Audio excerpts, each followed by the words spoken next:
Hi, everyone. We're live. How's it going? I don't mean... I wanted to wait to call this stupid. Soundwave just said, isn't El Nino just an Atlantic thing? And I wanted to put him on blast on camera for everyone to see, aka pad for time for more people to visit.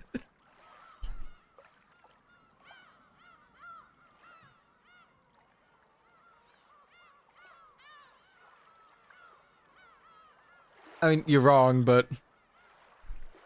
El Nino is a thing in, like, Pacific Ocean and most Atlantic, but mostly the Pacific. Because that's where it was first noticed, with El Nino and La Nina, where El Nino's when shit gets exceptionally fucking hot in the surface waters of the Pacific, specifically. And then it spreads its weather's effect all across America. That's why, like, El Nino and La Nina are a thing where the people have to kind of pay attention to.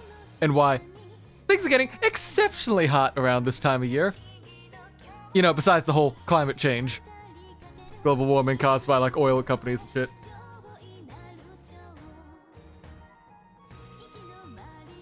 You're just gonna get hit last.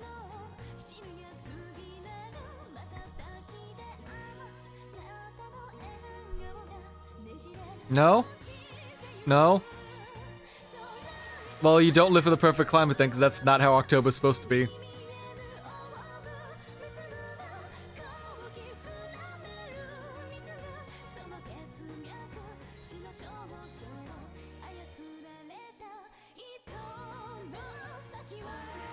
The fact that you consider the 70s warm is...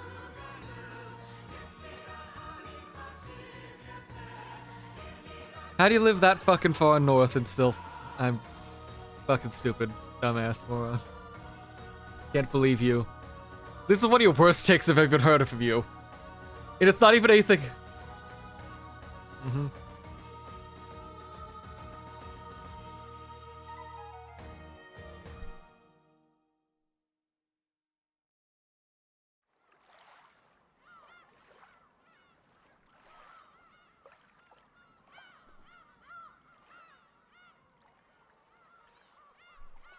So, you say...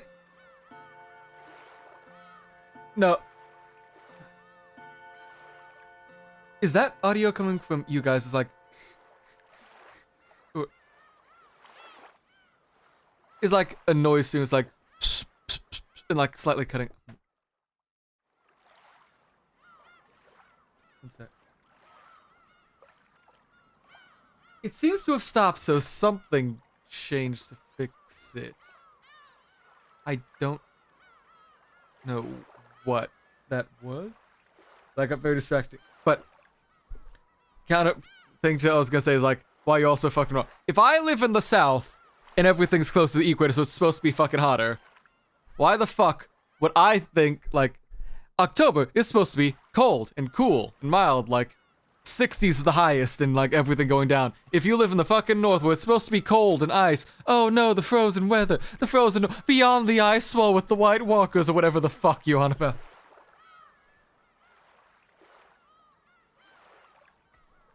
Don't you have an entire wall of mountains separating you from it?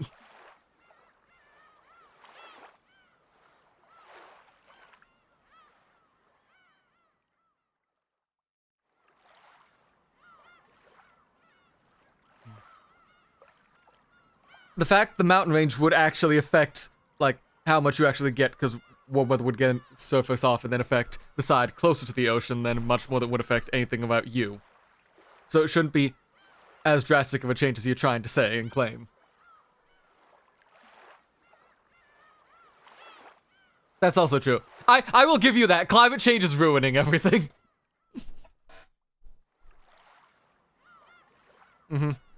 Yeah. So we can all agree to blame corporations, gotcha.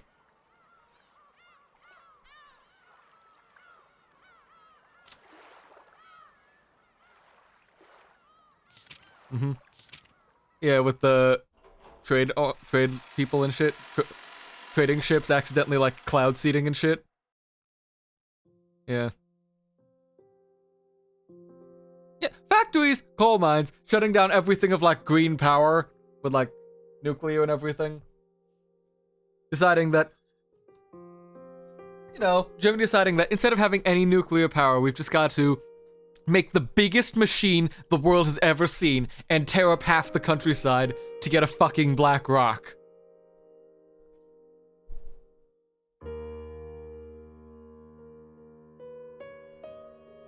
Mm-hmm. And there's also like, yeah. Mm-hmm. There's like other places like that, because there's that one pit, I think I don't think it's Middle East, I think it's north of, there's a pit of like just constantly burning fire after someone was trying to mine, like in the middle of nowhere, where something set off and it was still burned to now, and I think it's called like the Portal to Hell or something.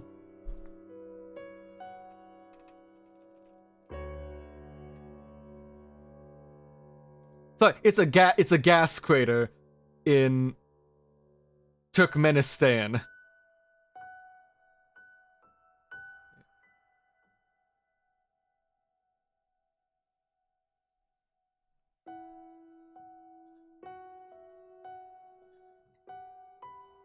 Mm-hmm. Yeah.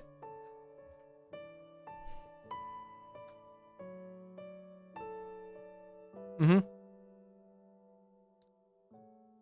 Or the emissions are something we're looking for, like oxygen or like water, or something we actively want.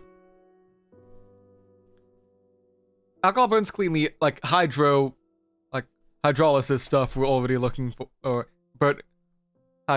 hydrogen fuel burns generally clean, I think. It sounds like you could get hydrogen monoxide, but not too often. Mm-hmm. Yeah.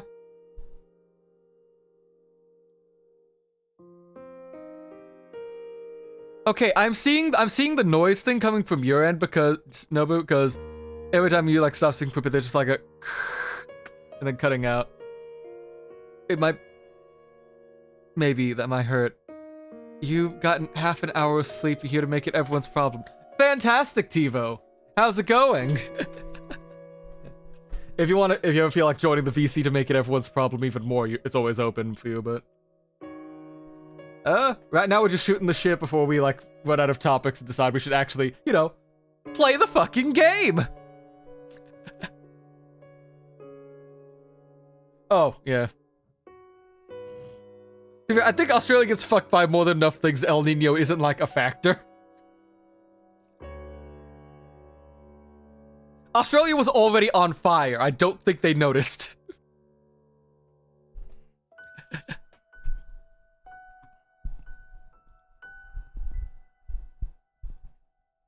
Oh, fuck. Oh, fuck, I misclicked while trying to take off. There we... Toggle glasses, there we go. Yeah, we're at the start. I can just reload that bit, but...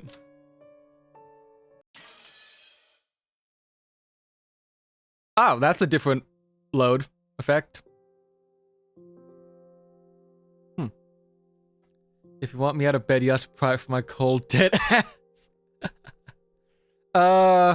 I think we can pry it from your cold, dead ass once we find a scene that has Beatrice in it, and you can just go, oh, and feel, what's that emote in Mal server, motivated? Oh, right, fuck! I forgot to change my Discord audio, 1 sec. Conversation. Okay, say something again. Something again, you dumbass idiot. Hey, I'm sorry, I was the one rushed to get here and set up fast. It's a miracle we even started roughly on time. Yeah. We could have started later. Yeah. You rushed yourself. Yeah, to be honest, yeah. I was perfectly content with playing Fallout 3 for a little longer. See, here's the thing, Well, if I didn't rush home then, it would have been 30 minutes to wait to sit down, and then more time to wait for the food to get cooked to then run back here to eat while we're streaming. This is the quicker option. I guess. I mean, hell, I would have had time to do dishes. Whatever. We're here. Same difference. Thank you for pointing that out, TiVo. I would not have noticed. Because that's usually something like part of my just steps when setting up to keep the audio tracks separate, but Imagine had we actually just started immediately. Yeah. got like fully gone into it just immediately like last time. I felt for a deep moment of conceit. Oh, Beatrice, thank you. A later start would have been fine with me because I got done cucking a what? Now, when you say cucking a guy, do you mean actually cucking him, Or is was this it a like- game thing? Or is this like you got their girlfriend to flirt with you or whatever, like you do with somewhat like half the women you meet and my sister? That's concerning. My man's literally a harem protagonist. And he's like, doesn't want it in the slightest. It's a time. It's a whole time. While we wait for TiVo to start talking, do you guys have any other topics to shoot the shit about, or? Not that I can think of at the moment. I had 2 convos with her and she's in my DMs. Yeah. So, yeah. TiVo, were you born with Riz, or did this just like... I don't know how you consider what he's got Riz, cause one of his stories was like, he's just as blind as me with some shit too. Oh yeah. 'Cause, I think the most prominent one I can think of is the lip gloss story. yeah, that's what I was thinking about too, but I don't know if he's fine with me sharing that without him being here or saying so. Go. Okay, so it was like graduating like elementary or middle school or something. TiVo got invited to this party at this chick's house, and the chick apparently liked him a lot. They were like decently good friends going through school stuff, blah blah blah. They were like, there was like a pool, part of everything's going on, etc. They managed to get separated from everyone else for a bit of alone time as they're just walking around or just chilling by the pool, I don't think. The girl like, vineyard. What? I could have sworn it was a vineyard. Was it a vineyard? Oh, was think? that a different story? Because I think, because I could believe it's entirely remember. both. Okay, it was the vineyard. Okay, yeah, so I did remember correctly. Yeah, so they just sneak off with each other for a bit to just chat and stuff. Girls like all nice stuff, makeup, lip gloss, everything. Yeah. I swear, TiVo, I know you mentioned something about a pool at a party somewhere. I don't remember what the story is. And I just immediately associated, yeah, this would be the stupid point where you would probably do this. Because it's the stories I actively remember from you are this one and Subway Girl. But PTSD stands for pool. Well, okay, so if pools during the summer in Australia are anything like the pools during the summer in Arizona, I can understand why. But anyways, he's alone with this girl. They're like, they're just chatting, blah blah blah. Yeah, great fun. Hey, did you know I've got cherry lip gloss? Like, oh, cool. Just casually minding his own business, vibing. You want to taste it? Sure. How do you think this goes? I think what TiVo was thinking was, oh shit, she's gonna give me lip gloss. That's cool. And then he got kissed. You're wrong. Completely You wrong. could not guess further from the truth. My guy takes a hand, pulls a finger, wipes it across her lips, sticks it in his mouth, says, that's great, and then just walks off. He just fucks off. Every time it makes me laugh. Well, so this is elementary school, right? Elementary or middle school. Yeah, he was like 11, so it would have been like rough, maybe middle-ish. It was 11. Oh, yeah. Yeah. Okay. But you can still fucking laugh at it no matter what age he was.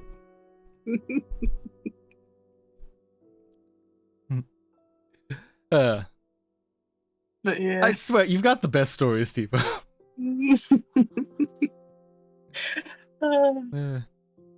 And the exciting anecdote of him punching a magpie out of the air while waiting for the bus. I would do the same thing at Okay, 21. I'm a bit of an idiot. No, see, I fully get Punching where a TiVo's bird. coming from. Because, like, as I said last time, a girl straight up kissed me and I didn't put it together. Punching a bird out of the air is probably one of the most, like, baller things I've ever heard of. No, especially because it was, like, magpie swooping season. If I remember right, in Australia, there's a season where, like, the magpies just, like, out and about. Oh, they're frantic, they're hungry. And they will just snatch food out of people's hands and shit.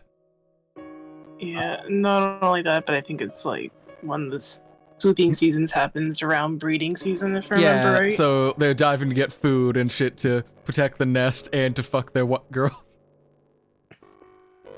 But he's going up, just sitting at the bus stop, minding his own business. I think you had like some McDonald's or something with you, because something attracted the bird towards you. And it tried to get you. It was a sandwich. It stole a fucking sandwich from him, and he just fucking swings, and it goes out. You're cracking. It lands on on like the sidewalk. Bam, bam. Bam. They just gets on the bus. You lost the sandwich, but you got revenge. You know, the best thing, that bird probably didn't die. And think of it, magpies are part of the corvid family, so they're known for their intelligence and memory skills. Swooped, hit him in the head, and made him drop the sandwich. Gotcha. Came around with another run. So he came in for another run, so you ran the hands at him. Yeah. But imagine being that bird. You're like, fuck my sandwich. And then the guy whose actual sandwich it is just fucking punches you out the air. You're stunned. You hit the sidewalk. You wake up like a minute later. He's gone. He bounced off the road twice. Oh my god. The more I'm hearing the details. Yeah, that bird definitely got up and was like, what the fuck just happened? It's been like 4 years since you told this story. I forgot that it bounced twice.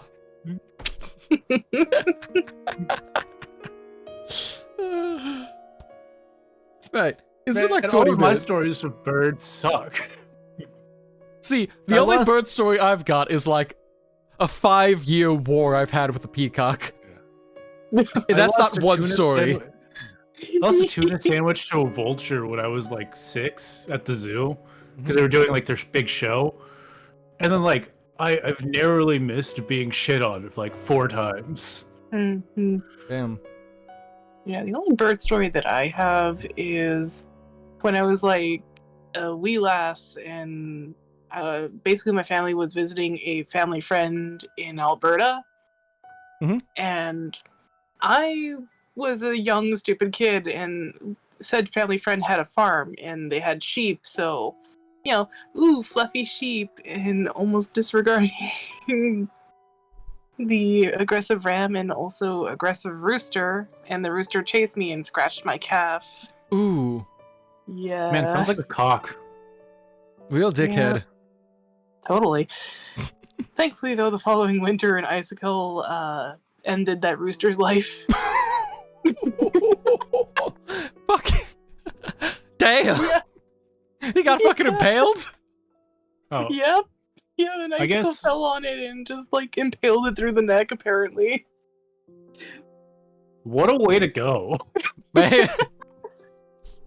He got The little girl's calf. God decided that rooster needed to die. He got that botched circumcision by someone who doesn't know what's going on. Right. It's been like 20 minutes. Should we get started? Almost 30. Yep. Yeah, Right. probably. Last time we were at George and Shannon's date. They came back and then Ava said, "Don't you fucking walk up on my son. How fucking dare you? Know your place, bitch." And then like, ta-ta, bye-bye. I'm gonna go ride my husband. It was some weird shit like that, but... Yes, and arranged my son's marriage partner. Oh, right, yes. Marry him against his will. You know. Yes. Anyways, let's see. Don't phrase it like that. Right. I felt deep remorse for my brief moment of conceit. I had forgotten. I am furniture. Furniture isn't human. So I am a being who must feel gratitude for even being treated like a human. And am not permitted to wish for anything more. Even if people develop affection for furniture that they're used to using, that's an emotion on the human side, and furniture has no right to hope for that. They should just serve with simple honesty every day. But that feeling I felt when talking with George-sama and Jessica-sama, it is a forbidden drug for me. Oh, that's wrong click. In other words, it may have been an emotion I must not know. Shannon, you have been too distracted for a while now. Are you feeling ill? No, my apologies. Natsuhi's words, too distracted, were right on the mark. Even Shannon couldn't believe that she hadn't noticed Natsuhi until she had been called.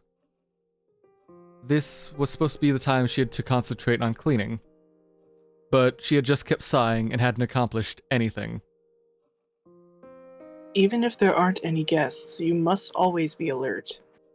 Acting like this is shameful as a servant working for the Ushiromiya family. I mean, I like Natsuhi, but I could see how you could accidentally hear Nazi in her name and her mannerism.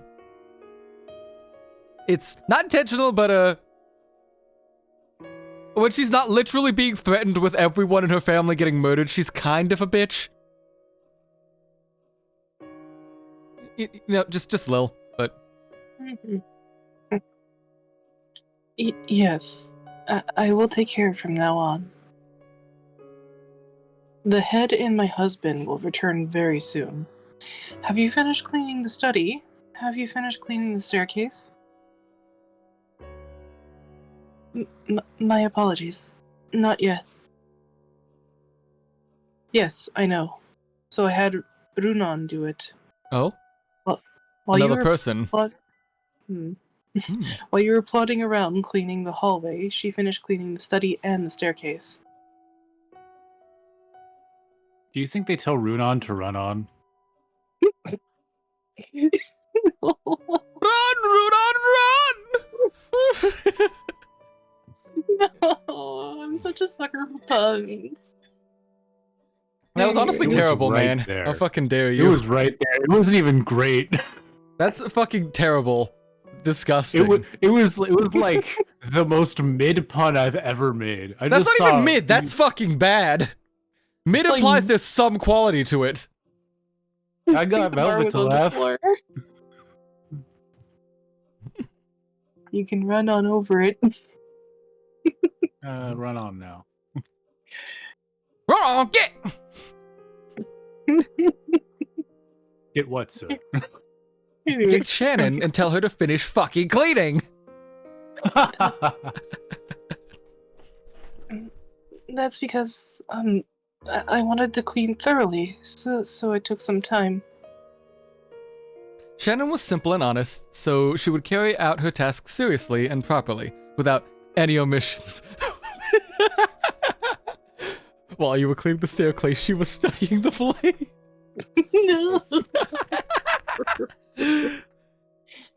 So she was always slow with her work.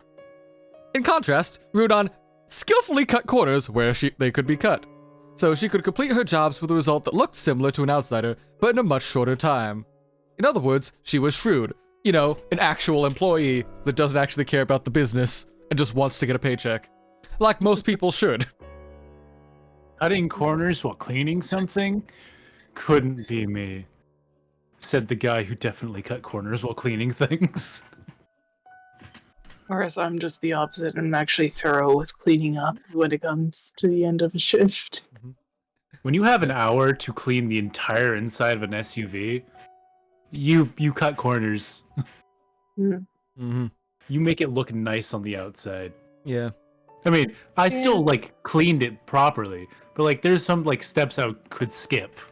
Yeah, I mean, I'd to have be to do fair, every I'm only single step thorough every just for the single sake time. of extending my hours so that way I can get paid more.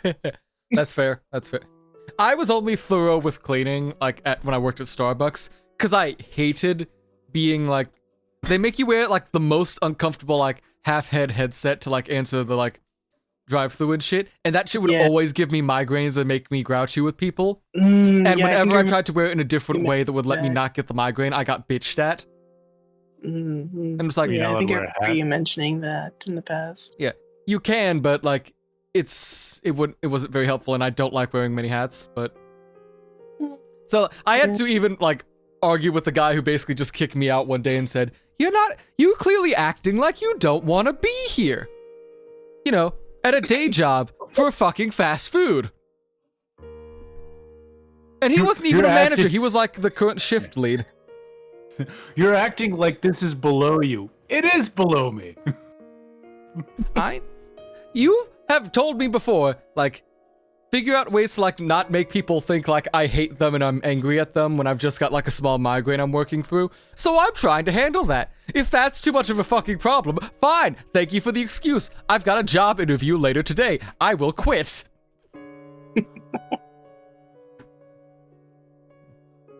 Yeah. Of course, there was nothing Nazi couldn't stand more than a servant talking back. Her forehead creased, and she spoke sternly. I think I missed that last line, but it was basically just saying, Shannon kind of talked back, so she's kind of upsetting Nazi before. Yeah, but... And yet, her speech was slow and admonishing, which was terrifying beyond measure, and made Shannon finally realize she had said the wrong thing. In that case, you shall clean as thoroughly as you desire. Shannon, I order you to clean the reception hall right now. It is an important hall where several pictures treasured by the head are displayed, and where honored guests of the Ushiromiya family are invited. Clean it thoroughly so that not a speck of dust remains, and so that even you are satisfied. Of course, you will finish today. Until you finish and report to me, you will not be permitted any food or rest. Understood? Wow, that's mega illegal. Like, so illegal. But we're Yes, super rich, so we don't care. she's super rich, don't worry. Shannon's furniture. She won't complain, probably. What does she know Man. about, like, accessing, like, labor rights organizations on a private island? I forget sometimes that I'm American, and if this shit happened to me, I would call the Better Business Bureau immediately, and a lawyer, and the cops. Yeah, no, that's fair. Yeah, no, absolutely, you shouldn't do this, but, this will be really funny later when she's dead. Yeah? Man, Nazi, it's gonna be tragic when you're fucking 6 feet in the ground, I don't know, with your skull bashed in and fucking, I don't know. If gonna be murders tragic get when worse, we they'll find probably be you in a shed. vivisected. Yeah. Well, if they repeat the same murders, it'd get a bit boring, so they're probably gonna change up how the murders are done. Yeah. Yeah. So, I don't know. probably. Maybe they'll get fucking... What was it? Goda was making a fancy calf or whatever, or like chicken or something. Maybe they'll get stuff like Fucking veal. like a turkey or something. A turducken? Yeah, turducken. Well, they'll just turducken them, just cut open their gut, shove it in, bing, bam, bomb. So, I don't know, every time I think about a turducken, like, you have to have a lot of money to have that. Which means it's a rich person's food, but it definitely sounds like redneck food. Having lived in the South, I have seen many rednecks eat turducken, homemade. Well, yeah, because you can just go hunt turkey, duck, and own chickens. I was gonna be like, you can hunt chickens. You don't hunt chickens. You just have chickens. Yeah. Like, hell, I still want, like, a baby chicken, like, a small chicken coop in our backyard. But we can't, because our neighbors have foxes. Oh, Ah, Yeah, that's why the war with my peacock ended. The neighbors got foxes and it had to get taken away before it got eaten. ah. So it didn't win with one side winning or losing. Fucking Switzerland rolled in with their fucking tanks and beat us both. Yes, a neutral third party. Yeah. Anyways. Yes, ma'am. Madam. That is good. Servants should endeavor to use only those words. The next time you talk back, I will give you an even more severe punishment, so keep that in mind. Engrave these words in your heart. Yes, madam. Thank you for your guidance. You are welcome.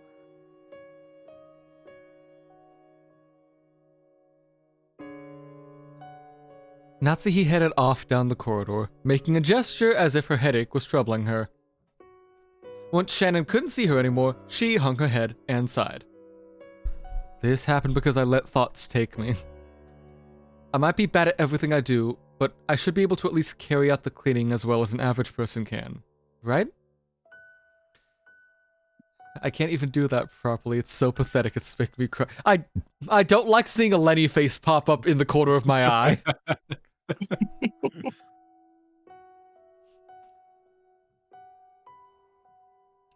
And there's something even more pathetic. Not only was I unable to perform a single bit of cleaning well, but just now, when Natsuhi was scolding me, I was envisioning him appearing and rescuing me. George-sama! Ah! If only George-sama had been here. Perhaps he would have casually stepped it. I mentally misread that and I've caught myself. I was like, perhaps he would have casually stepped on me and saved me. But casually stepped in and saved me. I'm sure he would show up cheerfully, intentionally acting like he doesn't know what's going on, nimbly change the subject, and make me forget I was ever reprimanded by Natsuhi. I kept envisioning him, suddenly appearing from the other side of the door, or the other end of the hallway. I envisioned the kind of person that would be an appropriate partner for him in a marriage meeting, and I envisioned how unfitting I am for him. Ava had told me that clearly. I had repeatedly, endlessly through my dreams. Yeah. Oh, right. Shannon, why is there a wet spot on the staircase? I was trying to kill you, man. No? Okay, Nobu, I think for the next bit we might not have, it might just be like Canon Shannon for a bit, so if you want a chance to actually say lines, take Canon. You're still clumsy as always, Nason. Madam has been in a bad mood since this morning. You spoke out of turn when you should have hung your head in silence. Canon-kun. Canon was suddenly there. His footsteps were always quieter than a cat's, and he left no trace of his presence. She probably wouldn't have noticed him no matter how long he stood there. The expression on Canon's face was hatred. That expression he was surely making for Shannon, who didn't know how to do so herself. Madam and running. I just went with Runon. Yeah, Runon. Madam and Runon can go to hell. She knows where Madam checks and only cleans those areas. Her cleaning just now was like that. I know because I was watching. Wait, so what the fuck were you doing besides just watching? Are you doing your fucking watch. job? I like to watch.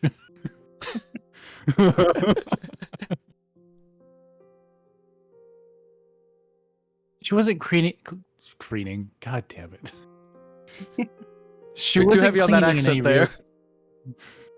Shut the fuck up. She wasn't cleaning in any real sense of the word. She's just the worst kind of parasite, leeching off of your thorough work.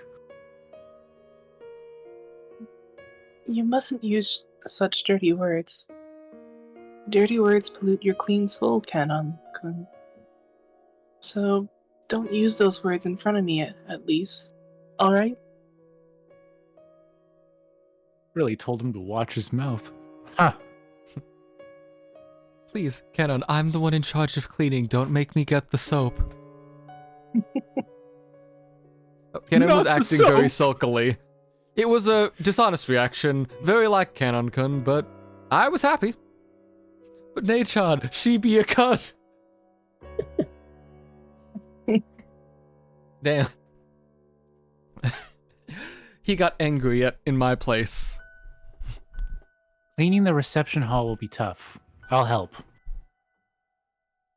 Thank you. But I was the one Madam ordered, so don't worry. Don't you also have your own work, Canon-kun? It's a filthy job. My soul was corrupted long ago. You're 16! My guy, I had to kill Runon for getting my sister in trouble. You don't understand. The incinerator's kind of smoky right now. Kenon then hung his Does head. Does anyone else smell carbon monoxide? Everyone in the house dies. End of story. So that's how Beatrice kills everyone this time. Carbon monoxide poisoning. No, it is a silent killer. Kenon then hung his head and bit his lower lip. Ow, bit too hard. Just saying that you'll help is enough for me. If you don't go back to your own job, even you will receive punishment. And that would make me sad. Shannon knew Kenon's character well.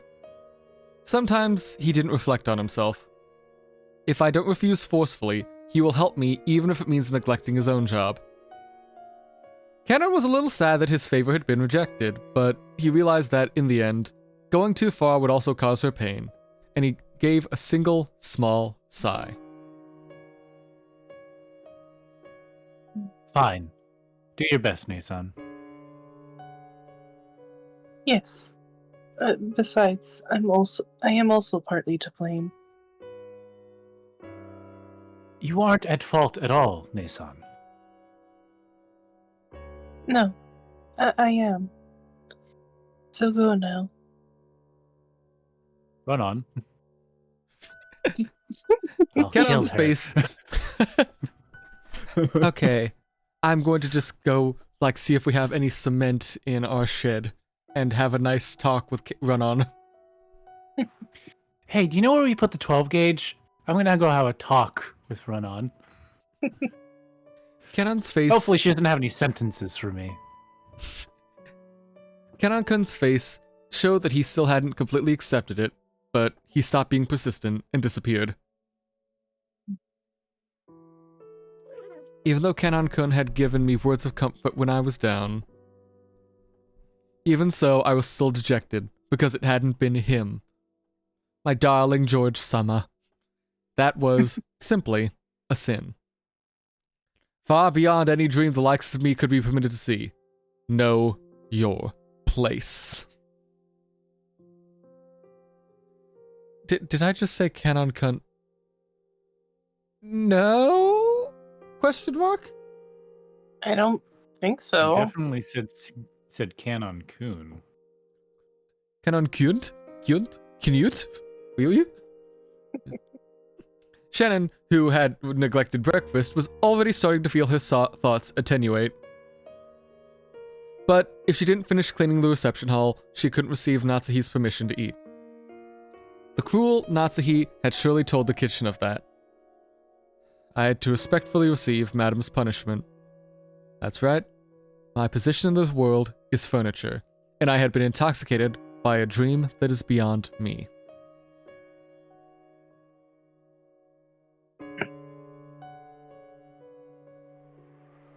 I finished cleaning the hallway and went into the reception hall. Maybe hunger makes a nose more sensitive. The kitchen was far away, but somehow I could smell the delicious aroma wafting from there, stimulating my empty stomach all the more. Until I finished up here, I could not get any soup. I just had to prepare myself. Several portraits were hung in the reception hall. One of these portraits was thought amongst servants to hold a special meaning. Well, yeah, it's like bigger than a person. I would hope it's fucking important. It was the portrait of a witch. That wasn't its true name, but everyone in the mansion called it that.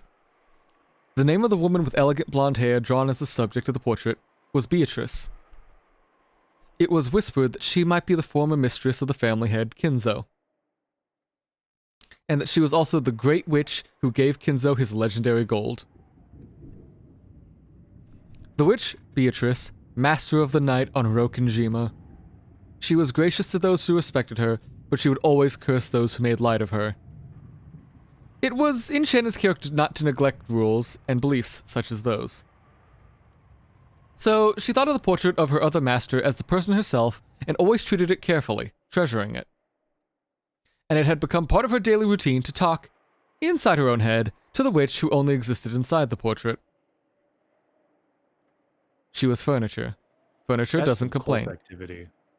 Just a bit. You know, trapped in an island owned by a man screaming and ranting about how a witch would, like, come back to him and his lost love.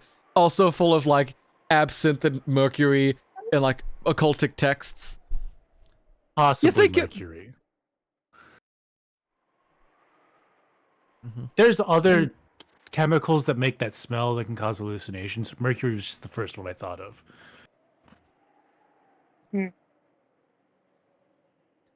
She was furniture. Furniture doesn't complain. Cannot complain. Well, Canon complains, but he cannot complain to her directly. So she had no right to speak her mind about her difficult days. No right to open her mouth and say those words. So she at least spoke her mind inside her heart.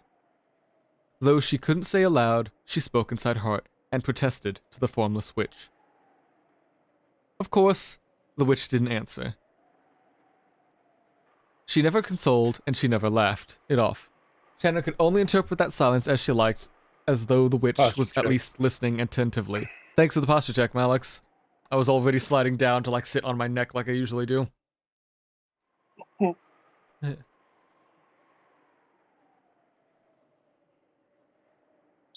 This is Velvet. Oh, right. Beatrice-sama, please listen to me, worthless as I am.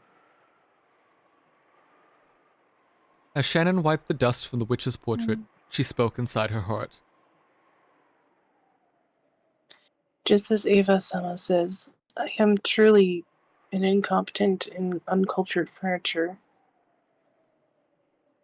I am not a person, so maybe I have no right to love. Okay, sorry. Just a thought came to mind. A thought came to mind. If, since this is all about, like, oh, is magic real? Is occult shit real? Ooh, spooky. What if Shannon and, like, Canon saying, oh, we are furniture, we have no right to whatever, etc., is a bit more than just, like, toxic mindsets? What if they're, like, literally not real people? They're, like, homunculi or something. No, because they literally stated that they come from an orphanage. Like, off island. Okay. But This you need is a more base. of You need, like, years I'm just of being employed. I'm just pointing out things up because you don't always need to make a body from scratch to make a homunculus or something like that. You can use, like, a base body, like, sort of like Android. Isn't that the plot of Beauty and the Beast? I don't think so. Probably not, I hope.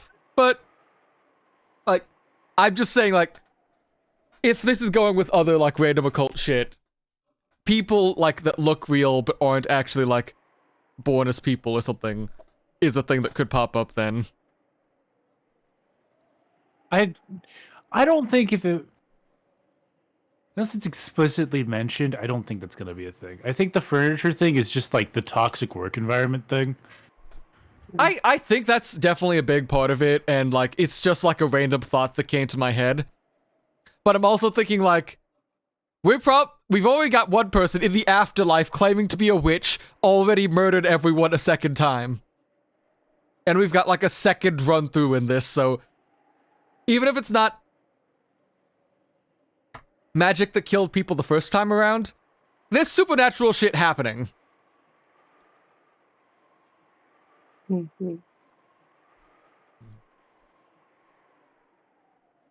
Anyways, Right. But in that case, why was I given a heart which can know love? Shannon paused there and held back her tears for a time. The sound of the rain, which had started falling, along with the chill air in the reception hall, made her feel as though her shabbiness had increased another level. Real furniture doesn't have a silly thing like a heart. So they don't have to love people, right? So they don't feel pain. If I'm just another piece of furniture, why do I have a heart? Magic doesn't kill people, furniture does. So what you're saying is Shannon killed everyone, gotcha. Even though she was one of the first victims last time. I mean, fake bodies are a possibility. We've got Rune on here. We could just, like, dress her up as Shannon. Fair. Cannon's actually, like, you hear dragging noises. Son of a bitch, why is she so fucking heavy? Just in the backyard, you hear shovels noises. It's a good thing she's an orphan. Ava had it coming. Shannon had it coming with the steel chair. Ah, that was great. That she did. But it did really come out to her like, oh no, she's at the high of her life. She's getting married. She's got a fiance. She can leave this island to become a real person, have a real life. Oh my god, she's missing half her face. Yeah, no, that's literally what happened. Poor girl. Man. And Cannon Can't out have of nothing. nowhere with the mare's leg. Mare's leg is a gun. I would believe rich people on an island would have a literal just severed horse leg to beat people with. I would also believe that. It's just like, what's the taxidermy? Mm-hmm. Right. Right. If it's going to be this hard and this painful, I wish I'd never been given this stupid heart. I see. To have given a heart to furniture. Amusing games that one plays sometimes. Fight Man Prickles. Fight That band. fucking wish. Is up in the distance. The witch, who never answered or laughed, answered and laughed. My imagination? Hearing things? No. After all, the next words became a voice, and I could hear them, not with my heart, but with my ears. Humans have been continuously searching for the elements that make up the world since before the Christian era. It is said that the ancient Greeks tried explaining the world with 4 elements of air, fire, water, and earth. Don't forget triangles. Well, the triangles were to symbolize those 4 elements, but anyways. There's how? The triangles. Anyways, I- moving on. Okay, here's the thing. I think TiVo's right. I think she's literally gonna say that you need fucking heart here. You need fucking Captain Planet this shit. Because love is what makes us human, and without human, like, nothing can truly be seen. Captain Planet was Captain Planet. Anyways, shall I continue on? Go ahead. Yes. And after that, over several millennia, humans added several elements to those 4, trying to explain the world with a host of interpretations. The 5 elements, the 6 elements, the 7 elements, the 8 elements, the 12 elements, but they could never explain the one true single element. It's love or soul.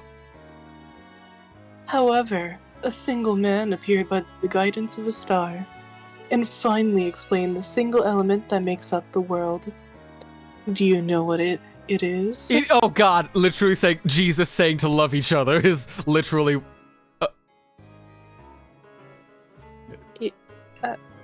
What? Oh God. Hmm? Shannon fearfully turned around.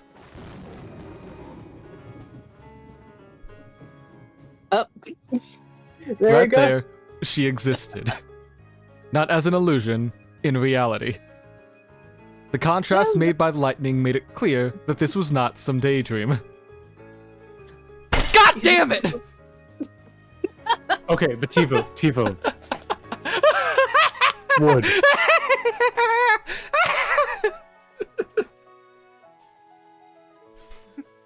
Go on. Sorry. No, it's alright. It's alright. I'm wondering, like, what is No, Tivo saying? 'Cause I can't see the stream chat. TiVo literally went alcohol titties. It is love. The witch of the portrait elegantly held a golden pipe to her mouth and giggled. Baby, don't hurt me. Don't hurt me? No more. Bam, bam, bam, bam, bam, bam, bam. Yeah, that's about as much as we can do before Twitch kicks our ass. Mm-hmm. She laughed at the ignorance which caused mankind's thoughts to stray so far from the simple answer. That man explained everything in the world with love. That is the single element. With the smallest possible number, that man fully explained how the world was constructed. How simple and clear! How splendid, exhilarating, pleasant, and thrilling! The year that man was born eventually became to be known as Anno Domini. Fun fact. Oh God! That's why it's AD. Yeah, year of our Lord.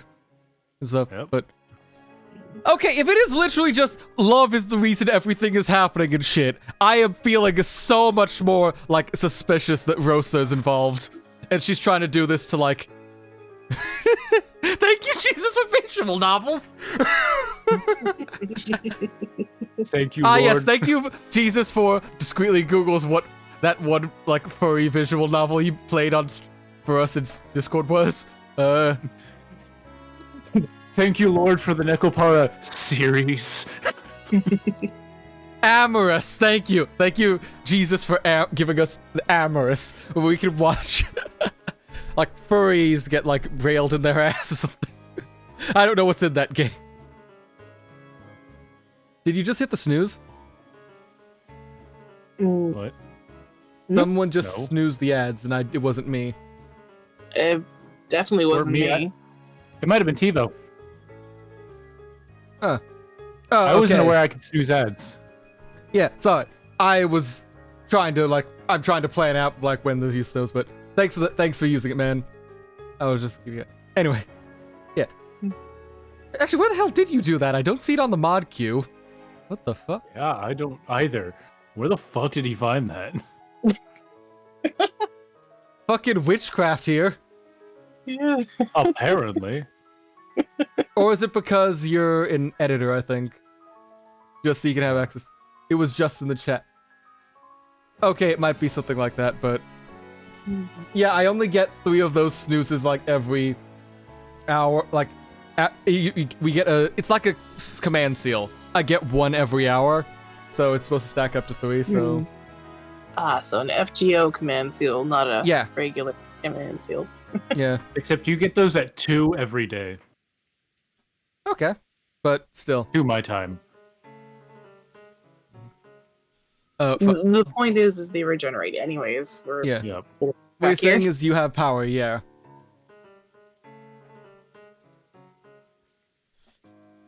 Shannon lost any words. She thought that when first meeting an unknown guest, her first words should ask that person's name. But without saying anything, Shannon knew this person's name, so she refrained. No.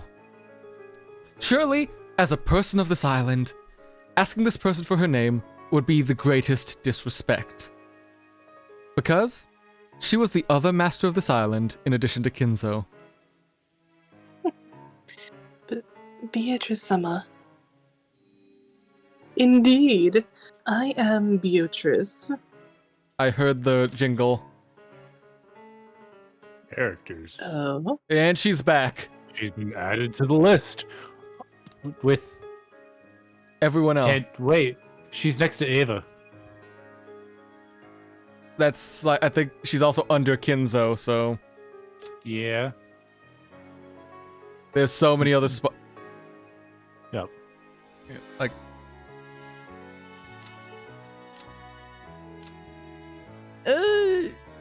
maybe. I could see either of these two just cosplaying as Beatrice. True. Yeah, they both got hair long enough for it to do that like circle braid in the back, like Sabers. Mm-hmm. Rose is the only one with the same hair color. They're both slightly off in different shades, but also Although, like skin technically canon, like Speaking. Yeah. She's blonde. yeah. Also, I need to go back to. That was a barely audible sound effect, so let's turn that back up. Because now the rain isn't like drowning out everything. Mm-hmm. The face people make when they first see me hasn't changed after 1,000 years. The witch giggled at how Shannon's reaction didn't betray her expectations. Shannon realized that she had met with the being that mustn't be met with, and she took a step backwards. That's where the wall and the portrait were, so even as she gazed at the witch, she supported the witch's portrait on her back.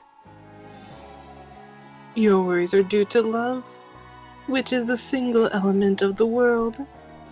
In other words, everything of this world, when that is not whole, it means the world is not whole. It is like continually scooping water into a flask with a hole in it. Oh yeah, take care, Tivo. Thanks for stopping by. Glad you got to see Beatrice in action! And why I think she's more your type than anyone else in this game we've seen so far. Yeah. Even if you scoop and scoop, it is never filled. An eternal desert of the heart. The original sin that humans are founded upon and everything is made of. Understand? What Adam and Eve learned when they put the fruit of knowledge to their lips was love. Because of that, humans were chased out of paradise and became human. Which means that what makes one human is knowing love and suffering. That's what Adam and Eve learned when they took a bite of the fruit of knowledge was knowledge of life and death. That was it. Basically, they just gained shame. Hush, hush, I'm working here. Come on now. It's unfortunate that you're working with someone who actively has read the Bible today. You read it today? Oh, right. I go to right. church on Saturdays. I know. I keep forgetting that this is Saturday. I forgot that it was Saturday, not that you go to church. Yeah.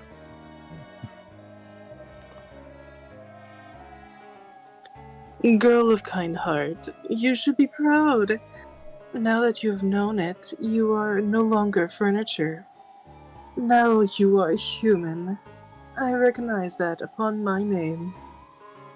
Okay, she's saying human in quotation marks. That's really making me feel like my strange, like, homunculus crafted creature thing is a bit more on the mark. She literally, like, went in and said, the humans from, like, in Eden were kicked out and became human in those same quotation marks.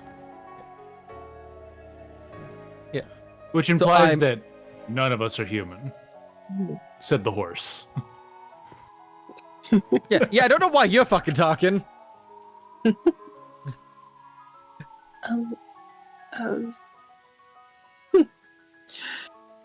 Is it hard for an inferior being to understand? Well, forgive me. It has been a long time since I've spoken with a human. I shall apologize for my talkativeness. Without expecting a reply from Shannon, Beatrice laughed pleasantly for a while. Pardon. I am not sure that this is sufficient for an apology. That I can use my power to grant that desire of yours, if you'd like. Huh? The meaning of those words surprised Shannon even more than the witch's sudden appearance. I am offering to bring you the one you love to get you and the one you love together. Normally, I would demand something of equal value in return.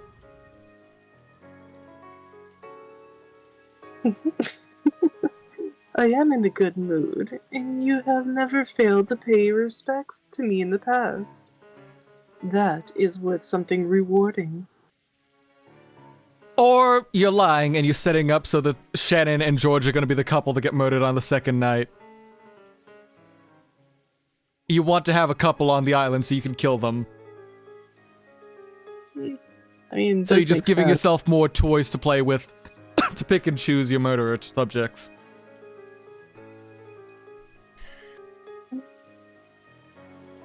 Do you really mean it?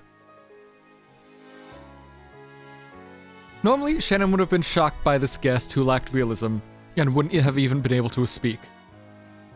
However, as though she had already been caught in the witch's trap, Shannon responded to the witch. And we're stopping there for a minute because an ad's about to start and I'm out of snoozes. So I will switch this over to be right back, and we can be back in a few minutes. So after I grab tea and once Twitch does its mandatory ad thing. Yeah.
very much. Alright, we are back. Mm-hmm. Hope those ads weren't too bad, but hey, we get more Beatrice. Yes, more of me. With my magic, it is no trouble at all to arrange for a pair of people with feelings for each other to be joined. You do mean it, don't you? Those words almost escaped Shannon's lips, but she held herself back, with her final reserves of reason. A witch is a witch. A sinister being. The witch, Beatrice, is clearly trying to slip through the cracks in my heart and take me prisoner. That sort of temptation, which made so many fairy tale picture books had warned me about when I was young, was right in front of me now. Fear, too, is a form of respect. It may be pleasant for me, but we will make no progress this way. Hello, Senior Sockman. How's it going? How's your day been? We're just casually despite being an hour and a bit in, we're barely like a scene change away from what we started. Yes. Oh, it's new. Gotcha. How you been, man? What's up? I like the new name, actually. It looks really cool. Mm-hmm. How's it going? You just... Yeah. What? No, there's nothing like having a new name. Yeah, I'm sure you would know. Yeah. I say like I didn't change my name when I became Case on like literally everything. Yeah. Oh, you got affiliate, man. That's great. That's nice. You'll have to let me know when that's happening so I can stop on by. Unless it's happening literally right now. In which case, I appreciate it. But, Yep. yeah, we only, like, just started an hour ago, so... Yeah. Like, yeah. But yeah, congrats, man. If you're still on when we are done, I'll see about if we can raid you or not, but, yeah. Mm-hmm. Appreciate it. Oh, you're waiting for your friend, gotcha. Yep. The friend you're doing your Soul Link with, or just someone else? Because I could see both of you doing, like, getting that in time. Ah, okay. That happens. But, anyway, yeah. Yeah, Anyways. congrats on getting affiliate, man. Let's get back to this. Yeah. Mm-hmm. I may be no different from the image of a detestable witch that you humans hold in your minds. However, I respond with goodwill to those who respect me. Aren't humans the same? Although I doubt any human would respond with goodwill to a hostile attitude like that. I just doubted myself for a second. Anyways, my apologies. I didn't mean... Shannon finally realized that this hostility was rude to this guest. And she finally digested the words that had spoken to her a short while ago. You are no longer furniture. Now you are human. The more she reflected upon those words, the more Shannon felt as though Beatrice could understand all of her suffering. You said something about a reward? What did you mean? I say that I can arrange for you to be bound to the man who has captured your heart. You think of it as a form of gratitude for diligently polishing my portrait. Or sorry, pardon, I just realized I missed a word. You can think of it as a form of gratitude for diligently polishing my portrait all the time.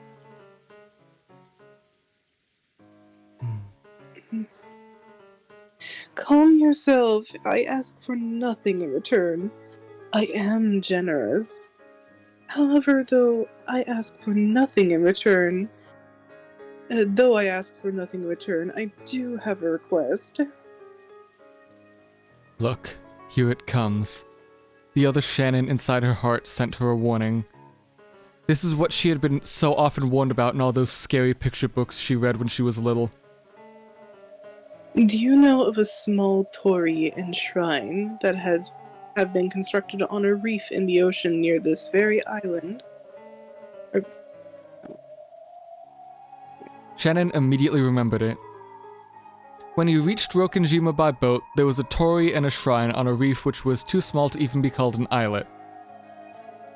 She had the feeling that Kumasawa had told her its history, but she couldn't remember it very well. A traveling mountaineering ascetic, or someone had built it or traded it or something. Yes, I know about it. But what does that... I will not explain anything from square one to a person who does not know of demons. To make a long story short, it is causing problems for me. There is actually a certain mirror kept inside that shrine. I want you to break it. What? No. No way Shannon would just go and break a magic mirror at the request of a witch. What? Nah. Nah. Yeah, it's totally not a scene that happened earlier in the Yeah. chapter. That was a very suspicious request. Shannon didn't know its history, but anything that might be stored inside a shrine would have to be something sacred. And she wants me to break it?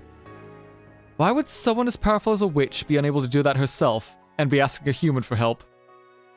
There was no need for Shannon to speak her thoughts aloud. Beatrice started talking about this reasonable question before Shannon could give her an answer. The magic power of that mirror opposes my own. I cannot explain it well with human words. By way of example, let us speak of the differences between utensils. That mirror is a fork and my power is soup. You can drink soup with a fork, correct? You can? If only the imposition of that mirror were gone, I could prepare a spoon perfect for drinking soup. If only I had that, I could drink soup, or even dig my way out of a rocky prison. I could even scoop eyeballs out. Is that what it was? Oh! Oh, she heard what Berncastle was telling us. She was listening in. You sick bitch. Yeah. Oh, she fucking heard. Oh, I think she knows Berncastle's helping us. Oh, she is. I see why this is gonna be first rate. Just in the background, very far away. Fuck. I don't know what you are talking about. If that is because I am uncultured, I apologize.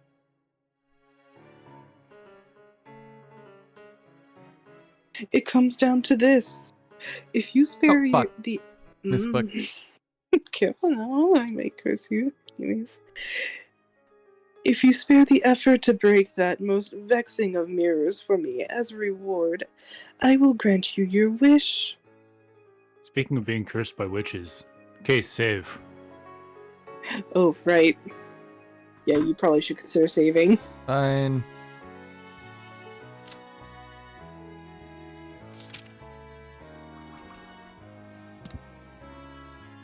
Anyways? I am in a very good mood today. If you desire, you may change your wish, and I can give you all of the gold I bestowed upon Kinzo.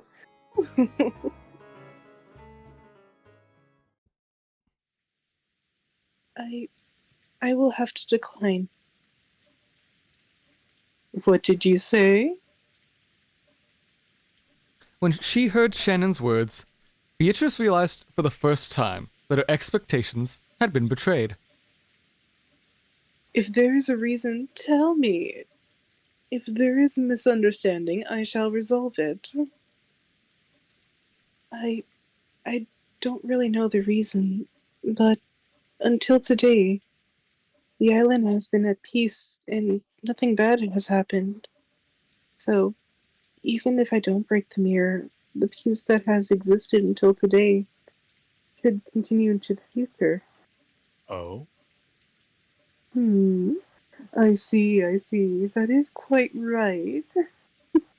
It's just as you say. If you don't break it, the same unbreakable days that have passed until today will continue into tomorrow. And the day after. Why don't I give you an absolute guarantee? You're like getting a little muffled, Vel. Yeah. Upon my name of Beatrice, I say to you... And My mouse Case fell. just skipped it. I know, my No, mouse fair. fell. I'm grabbing. That's fair. Upon my name of Beatrice, I say to you, the same unbreakable days that have passed until today will continue into tomorrow and the day after, and so forever in perpetuity. Shannon was seized by an eerie illusion. The mirror was most likely something to restrain the witch, so breaking the mirror should have done something for the witch's sake. And yet, it felt as though Shannon had to do it for her own sake. It felt like that some premise had been switched. I have done nothing more than give you the opportunity to have your feelings fulfilled as a reward. It's up to you whether you break it or not. If you break it, I shall grant your wish. If you do not break it, the tomorrows up until today will continue for all of time. Your wish will not be granted for all eternity. Do you understand what I'm saying? Normally that's one sentence as a question. Yeah, that's a bit weird phrasing for the translation. Probably was a literal translation. Might have been, yeah. Or it might have been like something about the delivery where she just stopped and was like, do you understand what I am saying? And stuff like that? Or... Yeah, that's... I don't know, I'd probably have to listen to the original to really get the delivery of those two questions. We can check quickly, because I've just stalling for time, because we're going to have to run off in a minute to grab food anyway, so let's see what it was like. 笑ねば今日までの明日が永遠に続くそなたの願いは永遠に叶うことはないわかるか何を言っているか Her voice is deep. Yeah, that's a very different... Yeah. Hey, don't worry if you... Don't worry. Yeah. You're still doing a good I mean, job. to be fair, look what I did to Kraus. Oh, Yeah. yeah. The unintentional switch between Kraus and Rudolph. Mm-hmm. Yeah, sometimes it happens like that. Yeah. I mean, at least if I go a little deeper, then yeah, I can distinguish her from Ava, which pretty much they have similar personality types. It looks like my food just arrived, so I will be back in a minute, and I will have to reconnect to VTube Studio so my camera doesn't... Okay. I will be back in a minute. You two just out and chat, entertain, talk together, entertain, chat, shoot the shit. Sure. I will be back as soon as I can. Yep. Oh. Yeah, I got nothing. Man, imagine Kinzo gets back as Beatrice is talking to Shannon. God, yeah. He's like, He just looks like, man, fuck the "Oh." prophecy, you're here now. Yeah, exactly. Oh, Beatrice, look Kraus is- upon me. Kraus is there. Oh my god, she's real?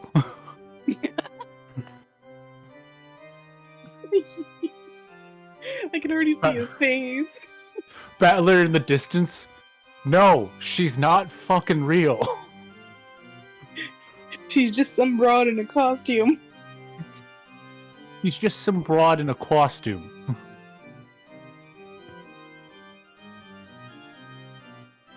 Hello, rejected voice for Battler.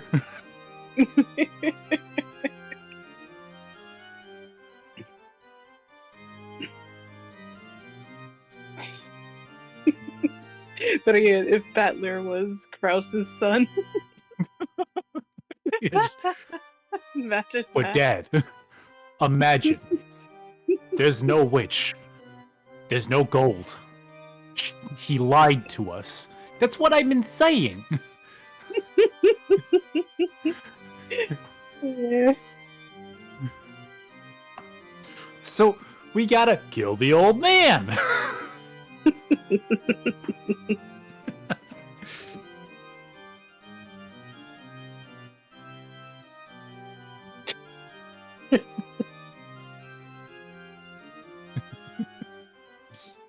Great. Now I'm having thoughts of like an AU where like Jessica and Battler switch parents.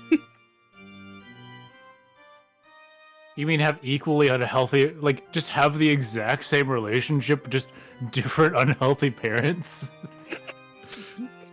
I mean, fair enough.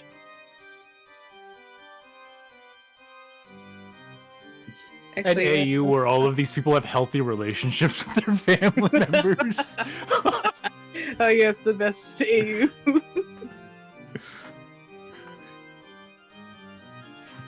But alas, also the boring AU. I believe we call that, just being regular slice of life people. Yeah, exactly. Where no one's terrible to each other. A world I want to live in.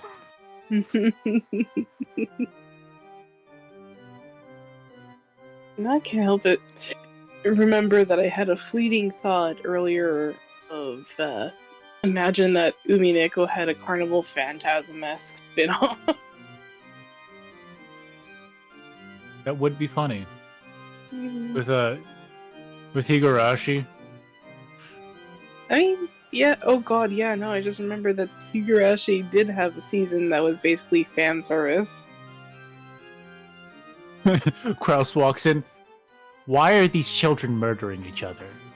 I can understand why us adults are murdering each other. Why are these kids murdering each other? From what I remember, a hate plague caused by a demon god. Oh, so it's 28 days later. Kinda... little... Which... I really like the 20... I like 28 days later, but I like 28 weeks later more, which is a hot take. Mm-hmm. It's more of a pacing thing than anything else. I feel like the second movie was paced better. That's probably it, yeah.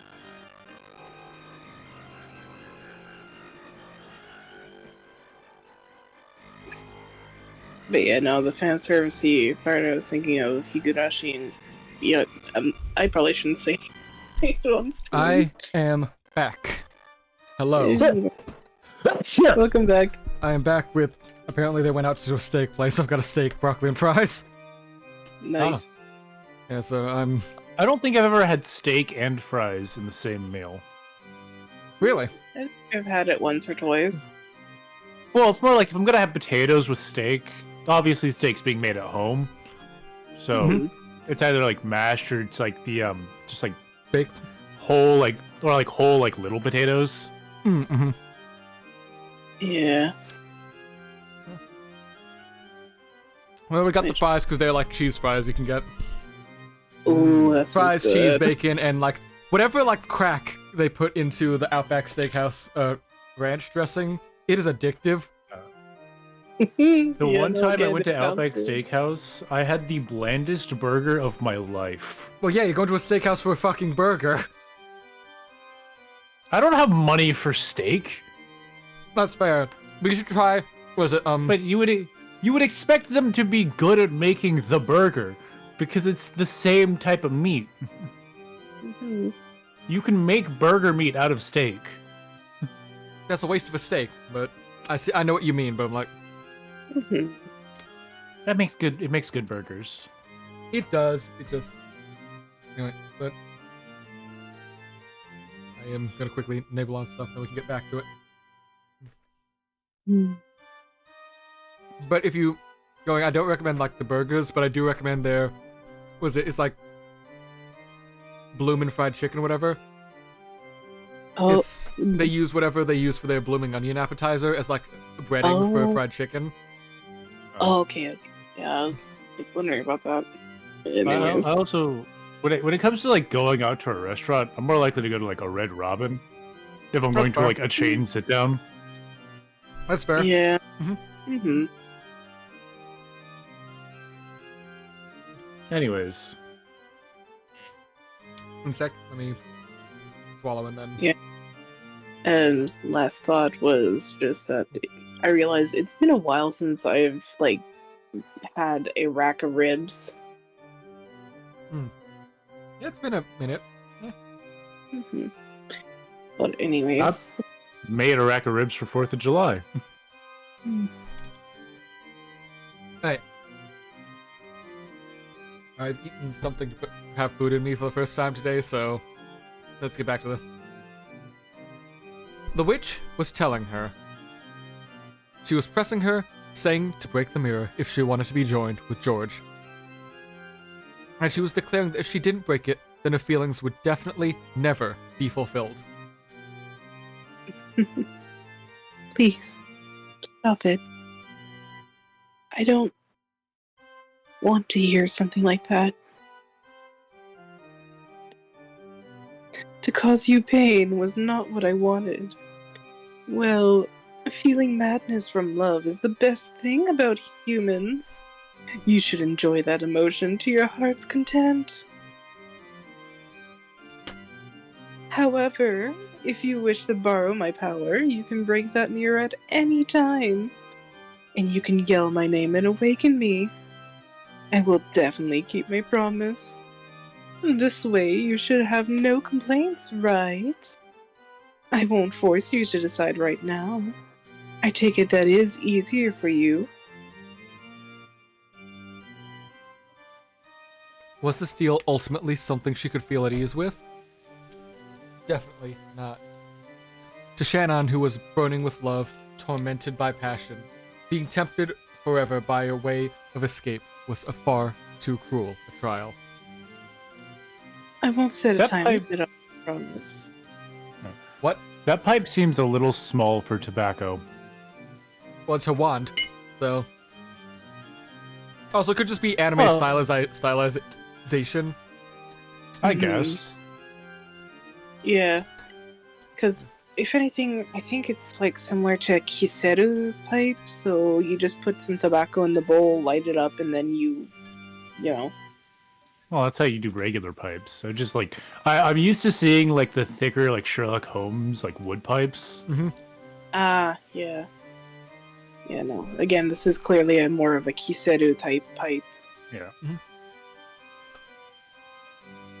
Anyway. Anyways, I won't set a time limit on that promise. But there is a time limit on the magic that can grant that wish. That limit is not mine to determine. It will be determined by your loved one himself. Do you understand what I mean?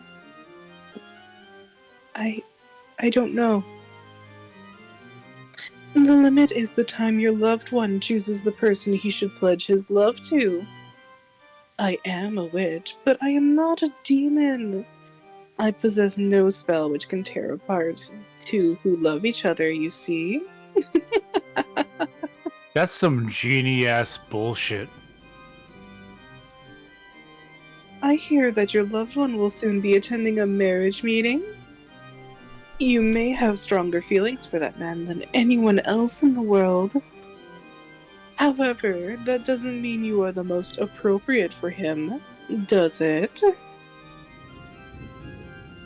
I know who we will be having the marriage meeting with.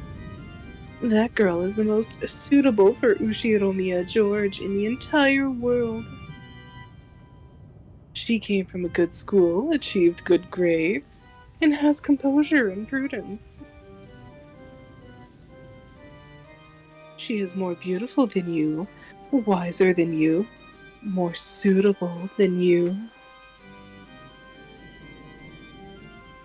Why would an ignorant, incompetent, uncultured girl like you be suitable? You know better than anyone. You are the most unsuitable. Even imagining that you and Ushiromiya George could be joined is sinful and foolish. Knows your place. I should have corrected that to fools. Anyways. Oh, have you forgotten to be grateful to your schooling? Know your place. George is the eldest grandson carrying father's... Oh, this is Ava. Yeah, right. Okay. George... Oh, great. Now I gotta really distinguish between those two. Oh no, not you having to do that thing I had to do all the time. Hey, I was lucky that the female characters. God, that I just hope think they're Nanjo not dies appropriate. first. Nanjo or Genji, one of those. George is the eldest grandson carrying father's blood. He's a person who may bear the burden of the Ushinomiya family someday in the future. To answer that expectation, he has studied tirelessly, entered a wonderful college, and is getting wonderful grades. Do you really think you're in his league? You incompetent, unqualified, uncultured servant.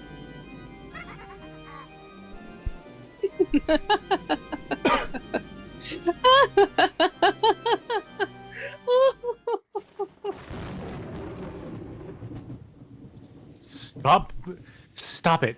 Don't bully Shannon. Who the hell are you? At that time, as Shannon held her head, trying to protect her heart from the blade of Beatrice's words, Canon ran in front of her. Canon didn't care who this woman was. As long as he knew she was an enemy tormenting Shannon, whom he loved and respected as a sister, nothing else mattered. Canon, stay back. This person is... It seemed Canon also realized that the being standing before him was the witch of the portrait. And also that she was a terrifying being. I just wanted to make Shannon take her reward. But it seems I said too much. And ended up tormenting her. I shall apologize. But I will leave that promise as a reward to you. If you need my power, call me at any time. I have already told you how. Well then, with that, let us disperse for tonight. Hostile gazes may be pleasant, but they are bad for the figure, you see. Beat it. I don't know who you are, but you're threatening Shannon. Don't ever show yourself again. Oh. It seemed that Canon's words made the Switch horribly displeased. So, you do not choose your words carefully, lowborn? I am gracious to those who respect me, but brutal to those who do not. This is word for word what she said to him before he died. Mm-hmm. So, we're about to see how he died then. While she still smiled, the witch's expression began to warp, and an oppressive feeling that couldn't be described with any of the five senses gradually filled the room. Even though they couldn't comprehend what it was, they immediately realized it to be something terrifying. If you were swimming in the ocean and something large went by in the water beneath you, you would want to escape the land even before you learned what it was. It was the same as that. Please, stop, Beatrice-sama. Canon-kun is still a child. I apologize for his language.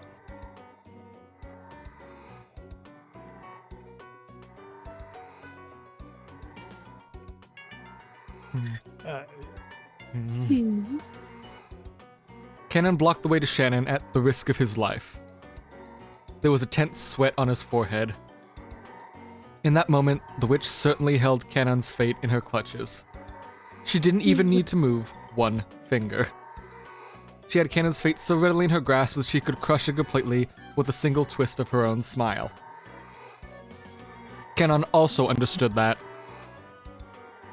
which was why he was sweating, and his knees felt weak. Palms sweaty, mom spaghetti. However, Beatrice abruptly released a feeling of tension and laughed. Very well. At your request, I will grant him special pardon. Canon, is it? In deference to her, I shall forgive you tonight and send you off. Be thankful. Well then, we will disperse for tonight. In parting, I shall leave a single souvenir. Hold out the palms of your left hands, you two. Beatrice grinned broadly and snapped her fingers, whereupon their left hands stretched out in front of them and their palms opened against their will. It was a strange hand sensation, as though only their left hands had become someone else's. It felt like their left hands alone had become puppets, pulled by strings hanging down from the ceiling. What do you think you're doing? Ganon resisted, but he couldn't take back the freedom of his left hand. Don't struggle. It will not take long. Beatrice held her paw aloft and... One sec.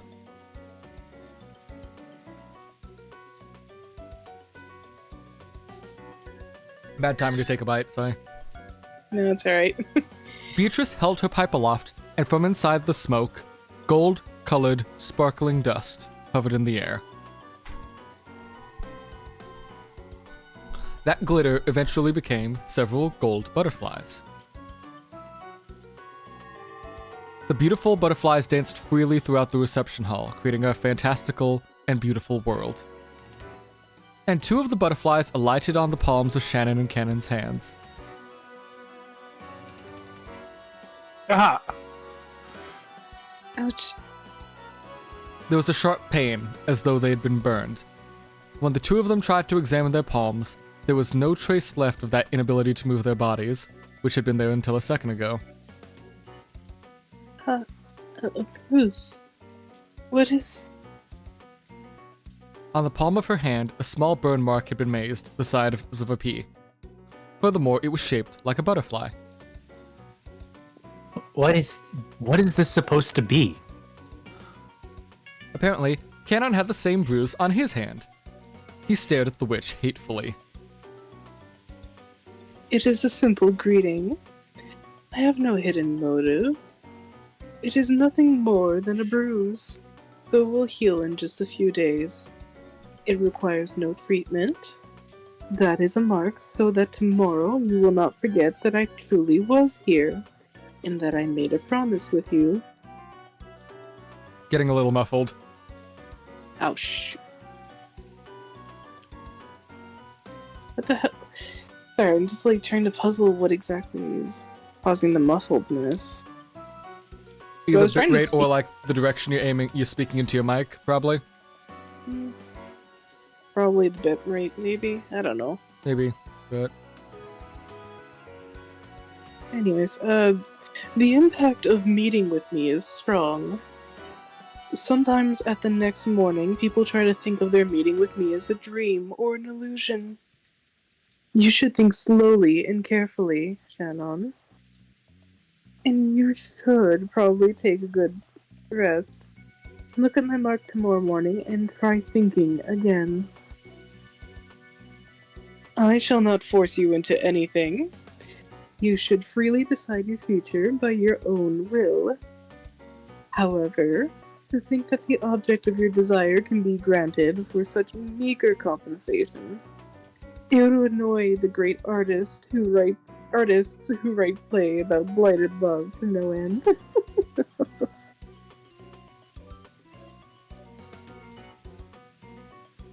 Well then, let us meet again when the chance arises.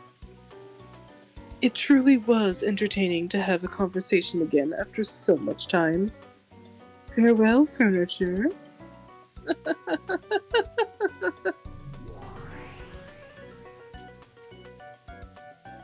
And she's gone. Okay, so it doesn't tell us a date or time of when this is happening. Damn. Beatrice's body crumbled like smoke and blew away. It was a golden smoke, no, a flight of golden butterflies. They scattered in all directions inside the reception hall, leaving a golden mist behind as they disappeared into thin air. After that, only the cold silence was left. The extreme silence was enough to make both of them think they might have been daydreaming until a moment ago. Which is why the witch had left it. She had left a mark to make it impossible for them to think this was a daydream. As Shannon and Cannon thought back on the butterfly bruises on their hands and the pain they had felt when those had been left, they stood there for some time, stunned and motionless. And from that day on, Shannon was tormented by days of suffering and conflict. And that's a chapter! Yay! Yes. Who do we have next? Wonderful Utopia. Still on Well, Rokkenjima. I think this is a good place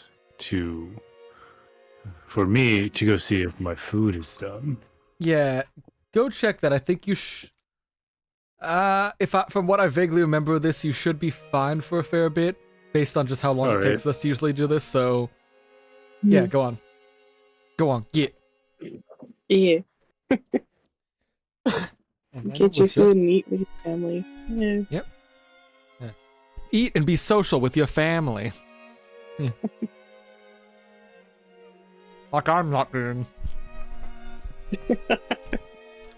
Yeah, I already had dinner, so Don't be like me. Don't sit up here eating and talking here instead of going out to eat with your parents and family and sister and shit. yeah. Yeah, but I'm just gonna take a moment to nibble on some more stuff before. The answer is no. Oh, damn. That sucks. Takes a while to make soup. Well, I mean, at minimum, it does take hours for certain kinds of soup. Okay, so we're done with the flashback, it seems. This looks like this is after the date.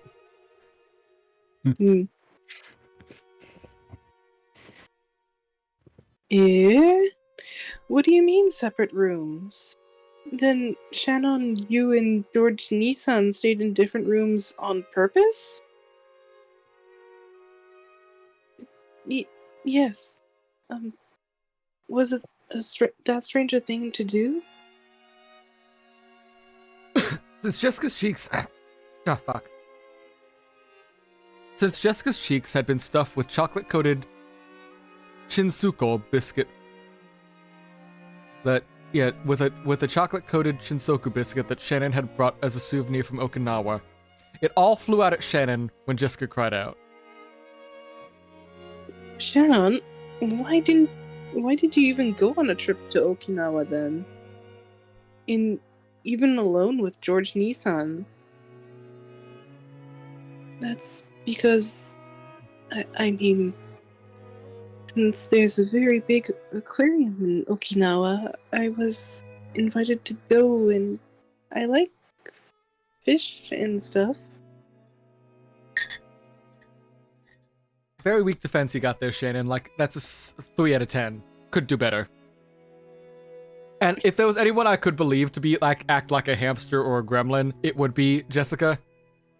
Yeah. She would hide food in her cheeks in the middle of talking and shit. Yeah.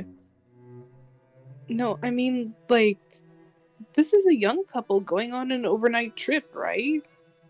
And you're saying there weren't even any hugs and kisses?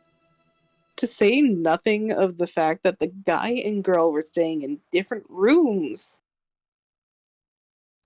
As for kisses, no, come, man. But we did hug though. George-san's chest was warm. That's not the point.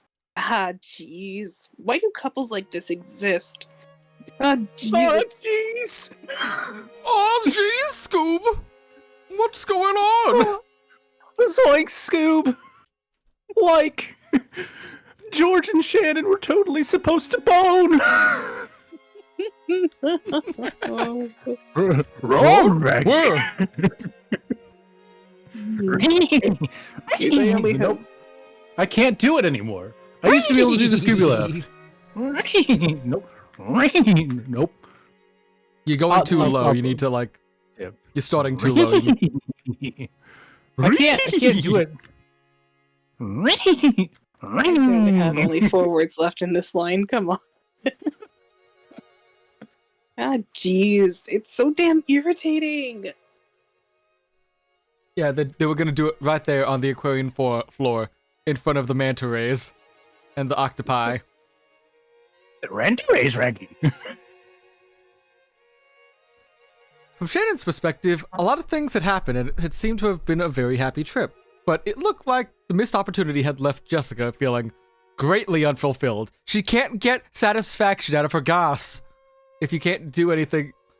If you didn't fuck, how is she supposed to be satisfied with the gas, Shannon? I live vicariously through your love life. Yeah, I haven't decided to bone, like, Canon yet and, like, make the family even more upset.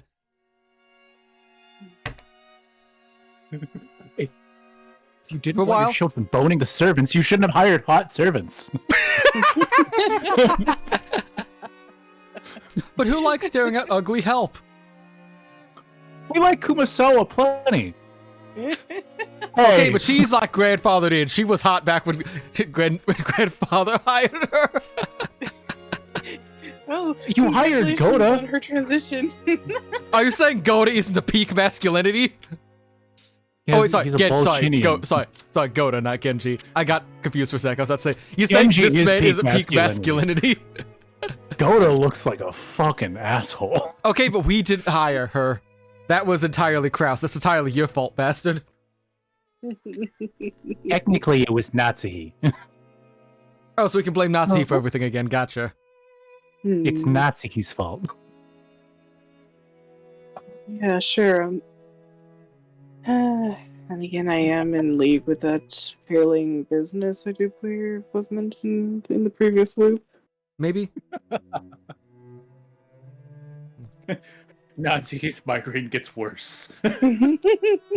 For a while, Jessica chewed on her souvenir, writhing on her bed as she complained about their romance. Shannon and George had chosen to go to Okinawa because there was a huge aquarium there.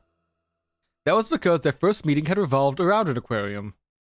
Since they had started at an aquarium, having their first overnight trip also be to an aquarium must have had some commemorative value to them. This was your special commemorative. This was your special commemorative trip. Your turning point. Your first overnight trip. Shouldn't there have been like all kinds of progress? And yet, separate rooms for the guy and girl? A couple taking 2 single rooms? Ah, geez, really, what's wrong with you? But we're both single. George-san says that respecting boundaries is good manners between men and women. For hell's sake, this overnight trip was so you could overcome that, wasn't it? You're not at the stage of mere hugs and kisses anymore.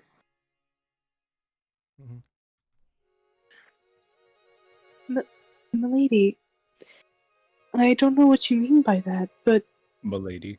Milady? George somehow was... What was that? Milady? Milady. Oh. I see. Mm-hmm. Anyways, George Sama was a real gentleman with me until the end.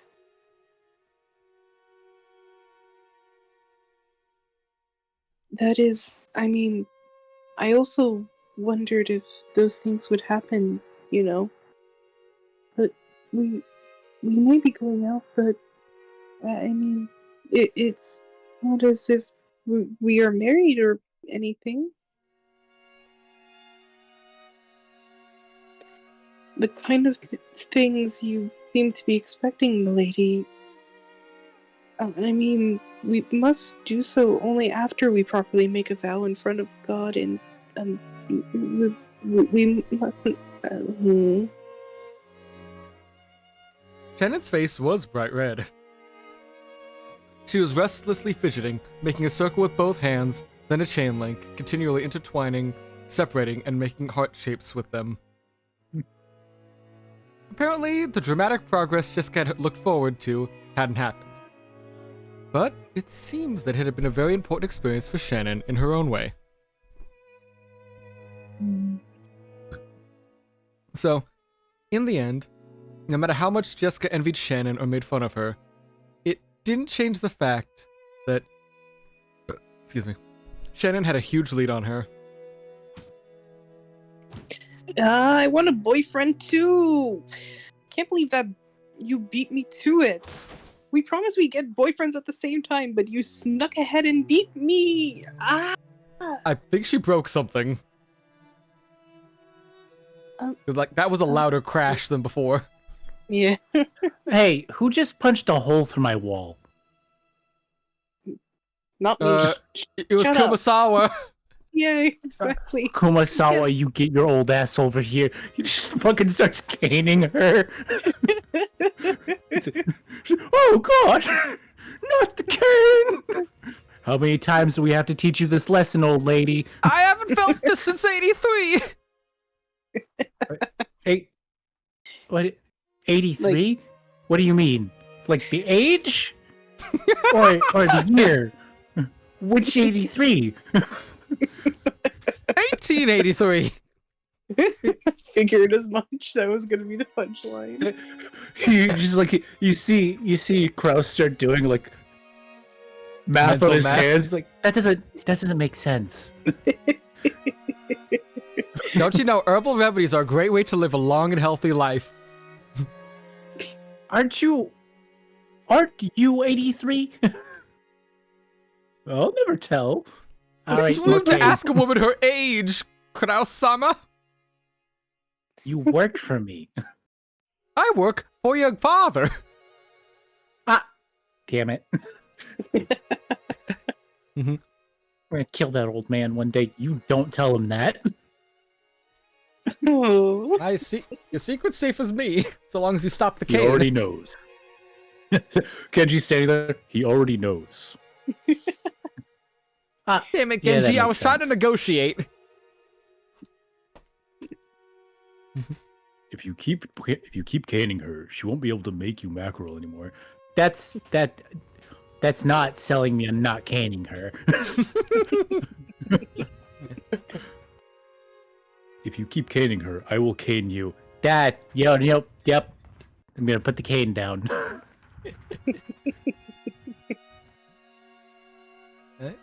Moving on. Anyway, sorry. I'm sorry. So we got carried away Yeah, there. that just kept going. I like escalating jokes until they're no longer funny and they're just like kind of uncomfortable. I can tell. Because it's Yeah. endlessly funny to me. Anyways,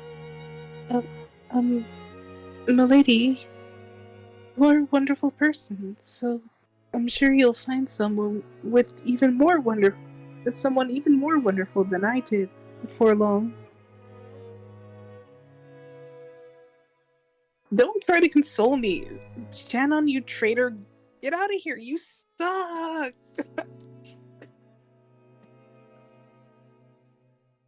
Jessica threw several cushions at her, but midway through, she had an asthma attack and started to cough pretty badly. Shannon hurriedly ran over to her and took a look at the top of the nearby side table. An adorable basket was placed there, and inside was Jessica's inhaler.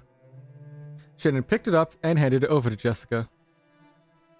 Just in case you guys thought that like they had small rooms in this house, that is a full-sized bed and it's not taking up like even a quarter of the room. They have a private That might island they even can be- build as big as they want. Yeah. If I had a full-sized bed in my room, for perspective, that would be like a quarter of my room. I have a twin-sized for a reason. Jessica's asthma attacks always came suddenly. Because of this, she had to carry this medicine around with her at all times. She breathed in the Albuterol medicine. What? Albuterol sulfate. That's the actual name of the medicine. She breathed in the medicine, and after some time spent holding back her coughing, her asthma finally settled down. Shannon thought this a good chance to leave, bowed courteously, and made to exit the room. As she did, one more small cushion came flying and hit Shannon in the head. Hey TK, go take care of that. Don't be here. Feel like throwing up with a migraine in my left eye because that one left. TK, you should probably take care of that, please. Yeah, Don't be here. Go take care of that. exactly. Take care of yourself. We're just entertainment. You don't need to. Yeah, no. Water and rest is very highly suggested in this situation. Guarantee fluids you in a this dark is gonna room make to let it your worse. Yeah, you have to let your eyes rest for stuff like that. So, Yeah. like, putting on a podcast or listening to something will help a lot. Mm-hmm. We're loud, it's gonna make it worse. Yeah, we Yeah. will. We're a bunch of loud idiots here. Yep. Case in point, what I did with Jessica just now.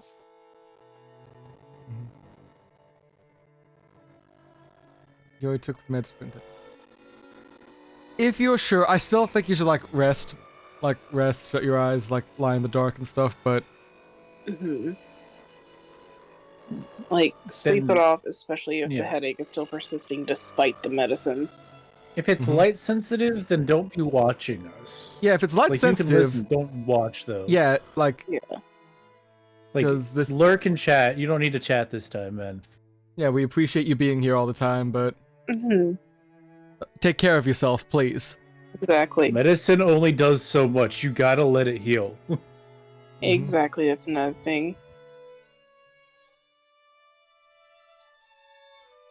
She looked around and saw Jessica was on the verge of crying, half her face buried in her last and favorite cushion.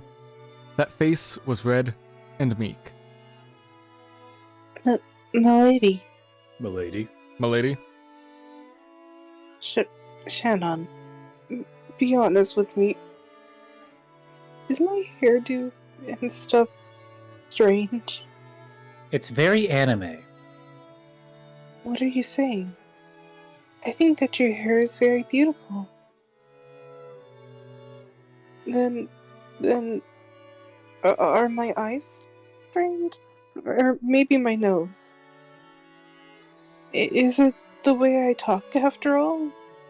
Is that why I can't get a boyfriend? No, it's because you're Ushiromiya. Yeah, it's because you're that rich that people are It's because scared you to have an approach you. incredible amount of money. Mm-hmm. Of course not. Milady, you're wonderful enough as you are. And I think that your charm will keep on increasing more and more.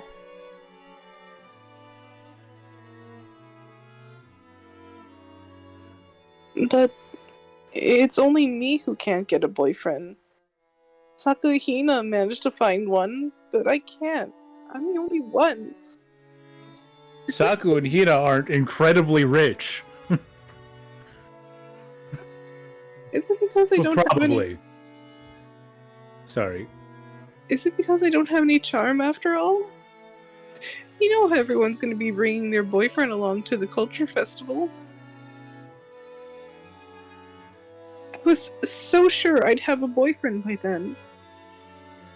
I've been grandstanding about it, but I can't get a boyfriend to save my life. I'm the only one. The only one. Before she realized it, Jessica was shedding huge tears. Jessica hadn't really planned on crying, and of course she felt like supporting Shannon's progress and love as a friend. However, she had made fun of Shannon. As she had made fun of Shannon, her true feelings had gotten mixed in, and the tears poured out on their own. I'll be real Shannon with you. understood Jessica's... What? Be real with you. Dating and having a love life as a teenager really isn't that important. Having friends is more important than dating as a teenager. Mm-hmm. Shannon understood Jessica... I was just gonna bring up the whole, how, popular media tends to push the narrative of, oh, you gotta think about romance once you hit your teen years or even pre-teen years. So Nuke has seen the witch with the doohickey. So I don't think has we showed Nuke. Nuke the doohickey. No, I don't think so. And Anyways, he's streaming at the moment, but... no, so I'm not saying that don't date in high school. I'm just saying that it shouldn't be your only priority. Yeah. Have a That I social can life. agree. Date Yeah. if you want. I dated in high school. it didn't last. This is what they're talking about, Nuke.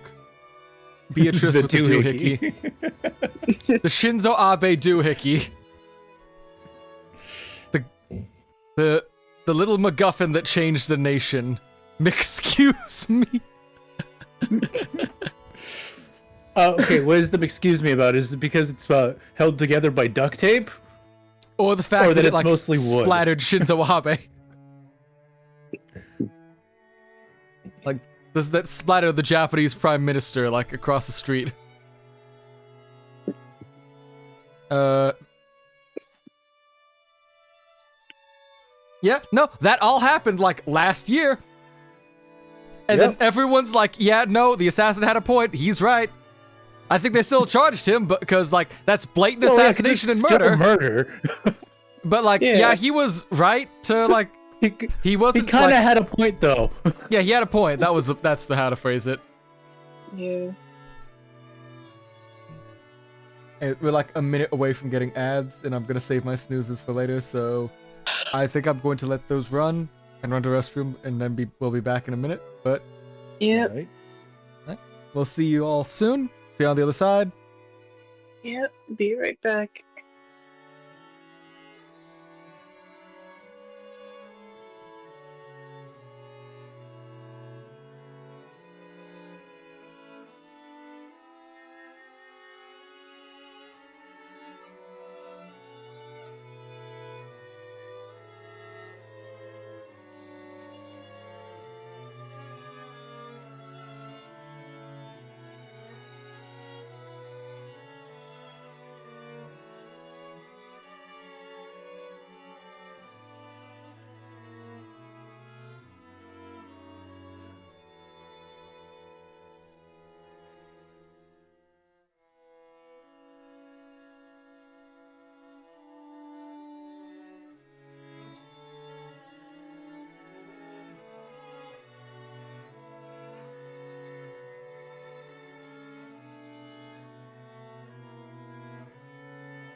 We're back, but yeah, no, I am looking at that thing that tablet you talked about. Like, that is a very accurate cuneiform done with a fucking knife. Wow. Damn. I mean, that's approximately how they would have done it. I mean, they would have used like a scraping tool. Yeah. But like the way like our knives were held and shit is like why I'm impressed by it. It's a weird grip and awkward for fine details like that.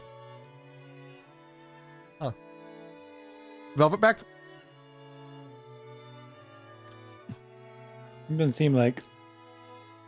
Oh, this is what I'm good with when I come back. A witch with a doohickey. Exactly. You're the next victim, TKJ. She's coming for you next. You're trapped in here on the island with us. And I'm the narrator, so I get to live. I don't know about Nobu, but I'm sure he'll be But stuffed. a fleeting thing. Yeah. I'm sure you'll be stuffed and dead and soon. And it won't be too bad. You died. I got better. Mm-hmm.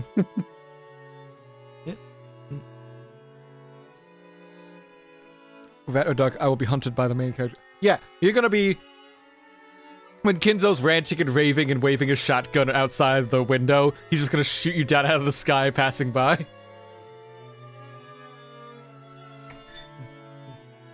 That bird, it mocks me. Bam. The bird mocks me. Shannon understood Jessica's innocent and easily injured heart. Jessica's usual rough style of speech was all just an attempt to protect her own easily injured heart. As a daughter and successor to the Ushiromiya family... Fuck, I hit my mouse wrong. As a daughter and successor to the Ushiromiya family, and as a girl isolated on Rokkenjima, the only person she could expose her true feelings to was Shannon.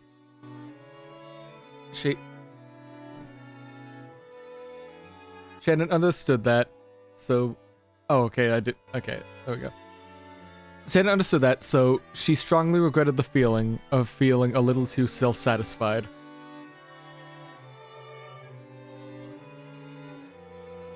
Velvet? Did Velvet run off, or...? I don't know. Well then. I don't think she came back. No, okay, we are stuck here then. Alright then. Yep. Time to pass. Gives me time to actually eat my dinner then. That's good, so I'm fine with that. How's your dinner looking? Any update on that, or is it just... I'm waiting for a text from my mom that's just like an emoji of soup. That's how you say it? You don't just say food? My mom will text me and my sister dinner, and then like emojis representing the dinner that we're having. Yeah, see, all I get from like my sister or my dad is like food's ready or just food. It used to just be food, but my mom's been getting creative with it. Mm-hmm. Cool. What's the worst junk show that we've watched? What do you mean by like junk show?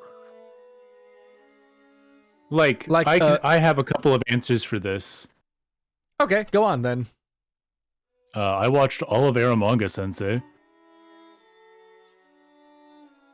Your thoughts? Terrible show, good music. Yeah, didn't Claris write the opening?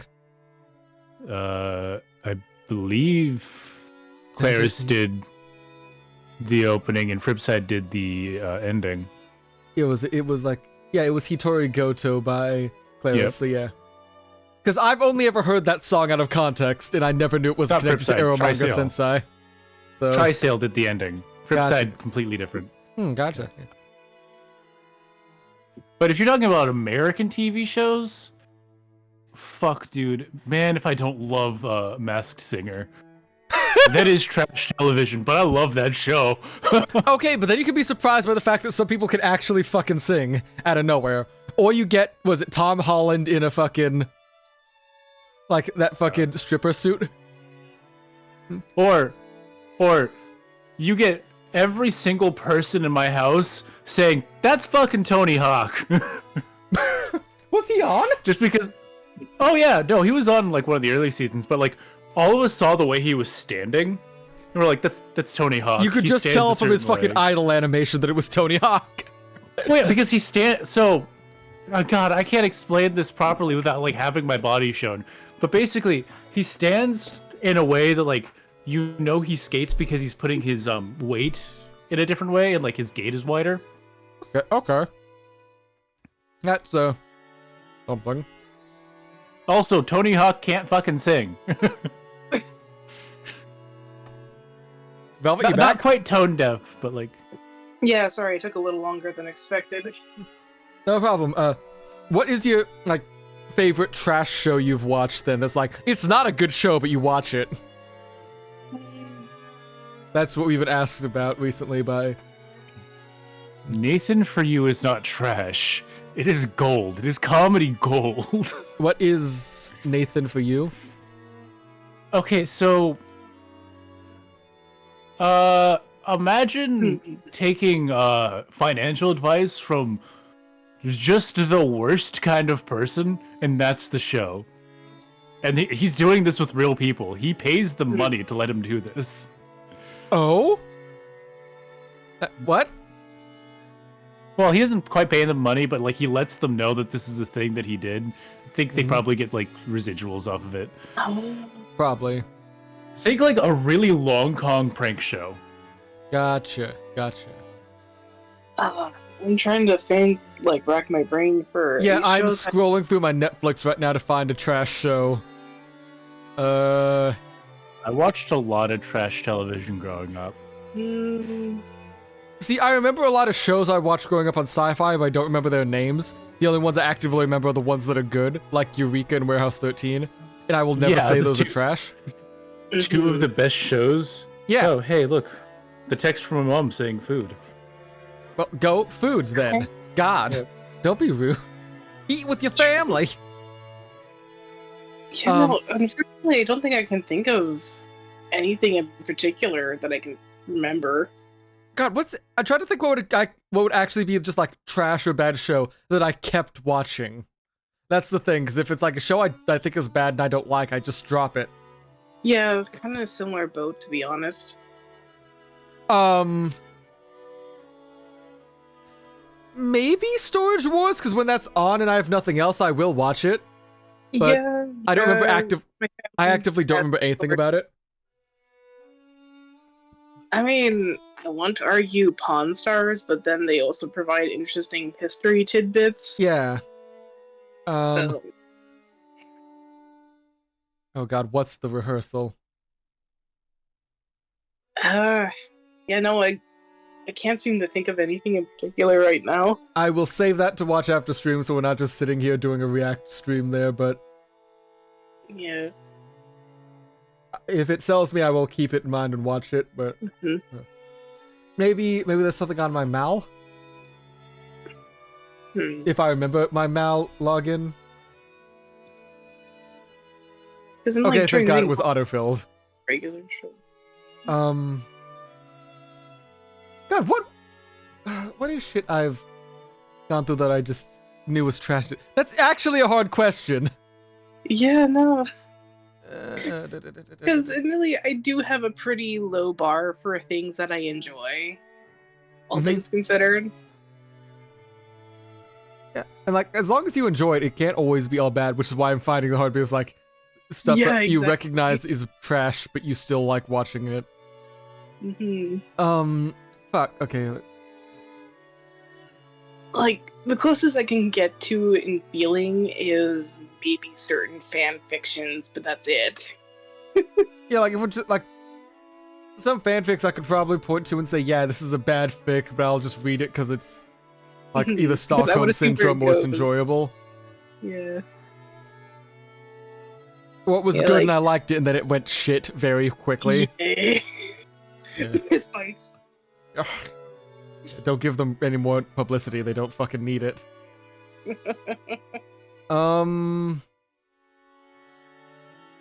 Fuck. I'm not seeing anything out here on my Mal that I would consider to be trash. That's the thing. It's all either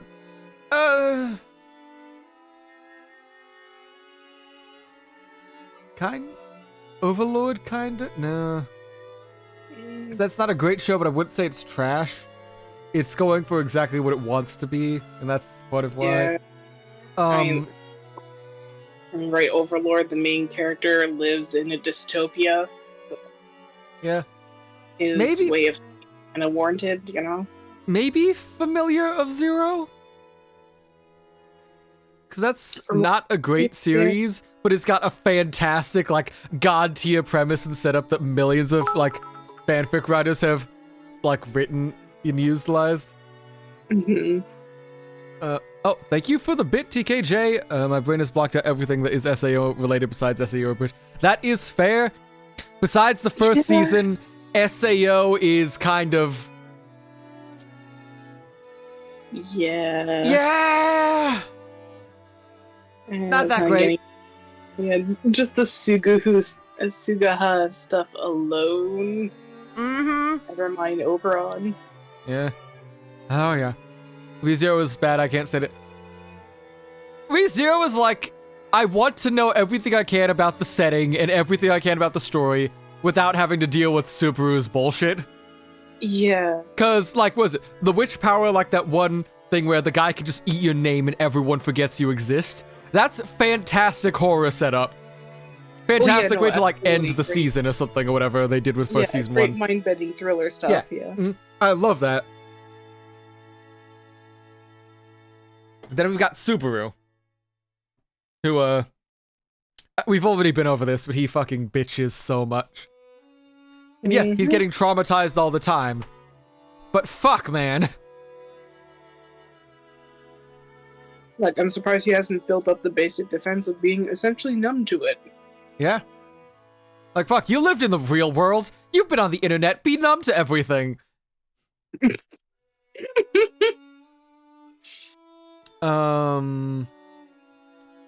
see,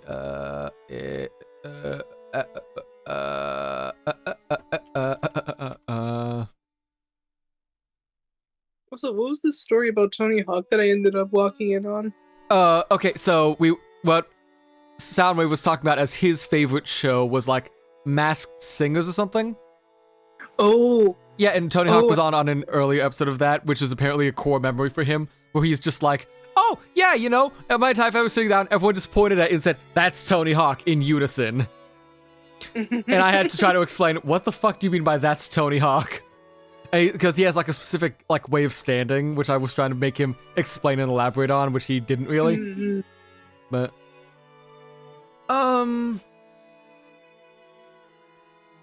yeah, I am not... Yeah, I'm just having trouble thinking of a show that, like, is trash that I still like, that... Like, closest would probably be something like live action, like Storage Wars, something... Well, oh yeah, Home Improvement, right! I have vague memories of that happening, and how Tim Allen was basically, like, harming his every staff and himself on live television with tools.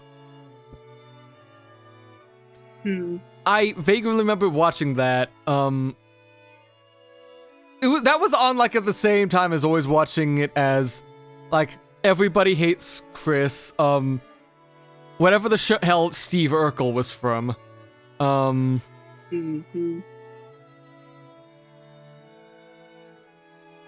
Yeah, damn. Do you remember in the beginning they talk about an MMO that lasted for 5 years? That's laughably short for an...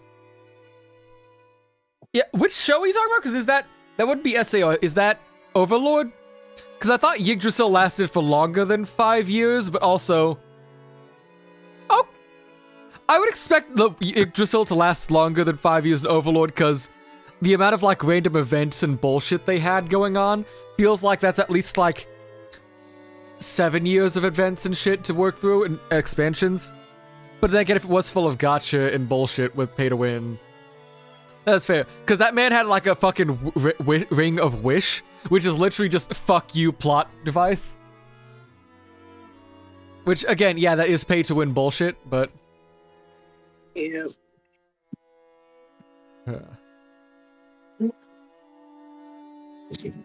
Okay, a show... Okay, I think I've got something. A show that I watched a lot as a kid and still love, even though I know it's not that great. Star Trek Enterprise. Because that was the one I grew up with. That was the one that was releasing when I was, like, growing up, and I got to see the episode releases with my mom. We had them on DVDs, so we watched them on loop all the time. We had them on, like, iPods with, like, the first season. So I have strong memories of watching that a lot as growing up. But it was not... Looking back on it now, especially now that I know a lot more about narrative writing and everything. It wasn't that great, but I still like a lot of it and the characters. Yeah, I just realized Steven Universe is probably mine. Oh, you on the Steven Universe isn't that great train now? Or... Yeah, it's just more thinking about, like, they could have done so much with the alternate history that the gems presented and the, like, visual storytelling with the world map during the episode where they went to the moon. I wouldn't know. I never actually watched Steven Universe besides like a few episodes. Yeah, long story short, in the world of Steven Universe, Russia has a huge crater that can be seen from space, like on a world map. Huge. So that alone of several hundreds of square kilometers missing in a circular chunk. Oh damn! They Gundam to last Part of Australia. Russia, They Gundam Australia too because it's like half the like land mass is missing too. yeah. Damn. So like again, the potential, and not only that, but the fact that the crystal gems are visibly like there's visible records of them at being at historic events. I did not know that actually. I didn't actually watch. They were there that far back. Yes, they've been living for literal thousands of years. Their gem war happened thousands of years ago with the earliest humans being present. Wild. Yeah. So again, the alternate history potential. And it was squandered. Damn. I might have to actually watch that show at some point, but you know, that takes a lot of time. Yeah. The gems didn't stop colonialism. God damn. Yeah, exactly. How could they? What did I think of Omori? I still haven't finished it, but it was a lot of fun from what I played. It was a nice twist on something that's an RPG Maker game that elevates itself beyond like the standard morass you expect from that sort of subgenre. Mm-hmm. Lots of fun, lots of like nice little interactive, explorable areas. Really great soundtrack. Mm-hmm. Twitch-wise, your page keep crashing on me. But yeah, I think that was what was getting me to. Like, I was in roughly the middle of it, right when we got to like the third area, I think, of the map, like the third like section that unlocks, looking for Basil, and like it started to drag a bit, and I think that's what kept me from going fully, which I see where the story beats are going. I know, like, I want to see the end. I know we do, like, our little, like, spin as we go fall for, like, the ending song if we do the bad end and stuff, but yeah, it's good. I recommend trying it or at least watching people play it. Definitely a pretty good fun time. Soundtrack's fantastic. Yeah, but... So, since Soundwave's gone, we can keep going for a minute, since I think it's still just Jessica and Shannon if you want to. Here, yeah. Sorry. Crying like this. I'm weird. Sorry. You are a wonderful person, my lady. There is no way that a nice man won't appear for you. Shannon, it's about time for you, right? If you don't go soon, Genji-san and Mom are gonna yell at you. I'm totally fine, so get going. Sorry for crying like this. I'm such a moron. Jessica faced away as if to show she wasn't looking for attention, and waved her hand as though to drive Shannon away. Shannon took that as a sign that she didn't want to be badgered anymore, bowed her head, and left the room.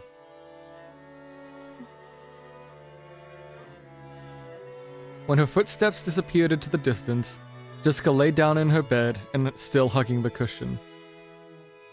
Her expression was still a little meek, with tears in her eyes. But for the first time in a long time, she had a very, very quiet and honest conversation with her heart. I also want to fall in love.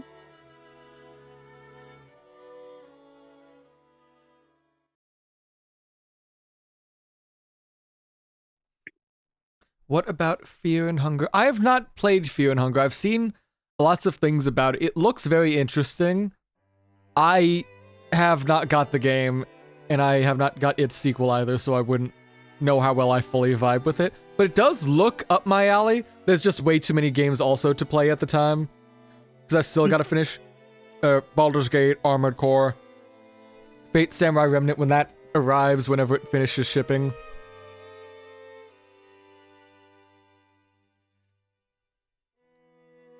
You should play pre-patch, post-shift 2, you will hate. Is it doing, like, bad rebalancing or something to make it more difficult or hard or something? Or is that what you mean, or? Patch shift 2. Patch shift 2, Fear and Hunger. The dev had 2 playtesters. Okay. Like, I know it is a hard game, but damn, only 2 playtesters. Fuck. That's a choice. Like, even with my, like, game dev company, there's, like, 4 of us, so we can at least cycle through it around. To, like, make sure it's, like, playable. It was made by a dude. Okay.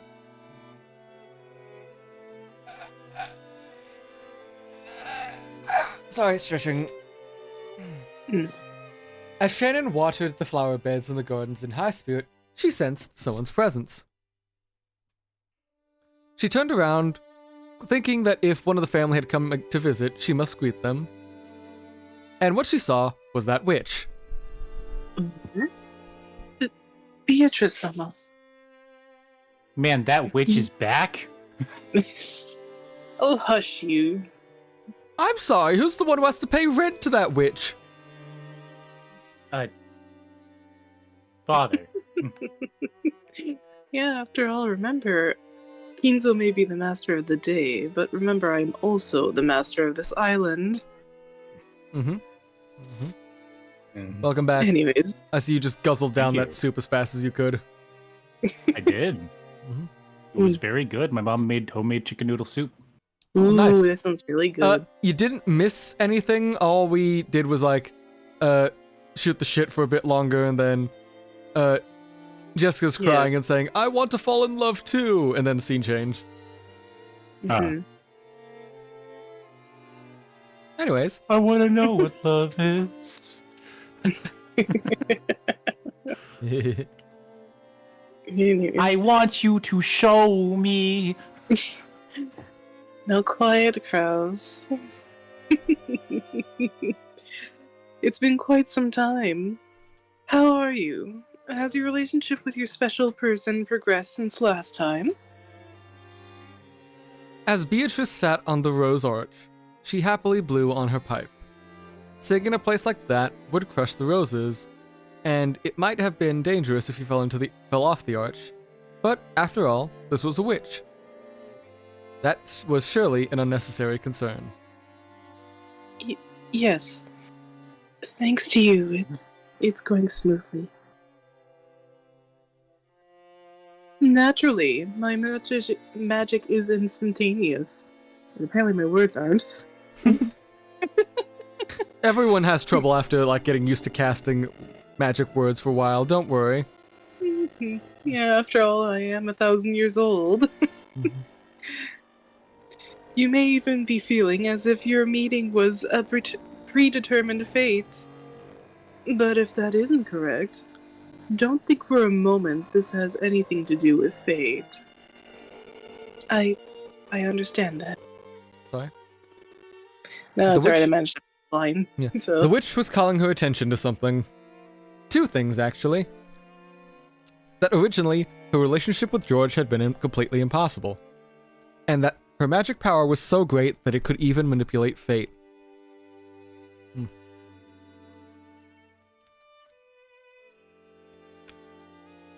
Sorry? Shannon had become swept up in these sweet days, and had started to fall under the illusion that all fate was revolving around her. But the witch's words made her remember. Her relationship with George had originally been impossible. Can't escape crossing fate. Can't escape from crossing fate. Fight! What's funny enough is that I think the Umineko fighting game is also a tag fighter. That's fucking perfect. No, might also be impossible in the future as well. Sorry. It's just like a doctor. Even though you rely on them when you worry about your health, after you're healed, you forget even to thank them. Witches have never known thanks, so I couldn't help acting a little crudely. Forgive me. I have never forgotten my feelings of gratitude. I was able to achieve happiness thanks to your power, Beatrice-sama. And without that power, George-sama and I would have no fate together. I have never forgotten that. Yes, TKJ, I do have a quote in my quote channel in my Discord. Swim, you asshole, and by you asshole, I mean meat. Yeah, that sounds like it's fitting in our out of context lines.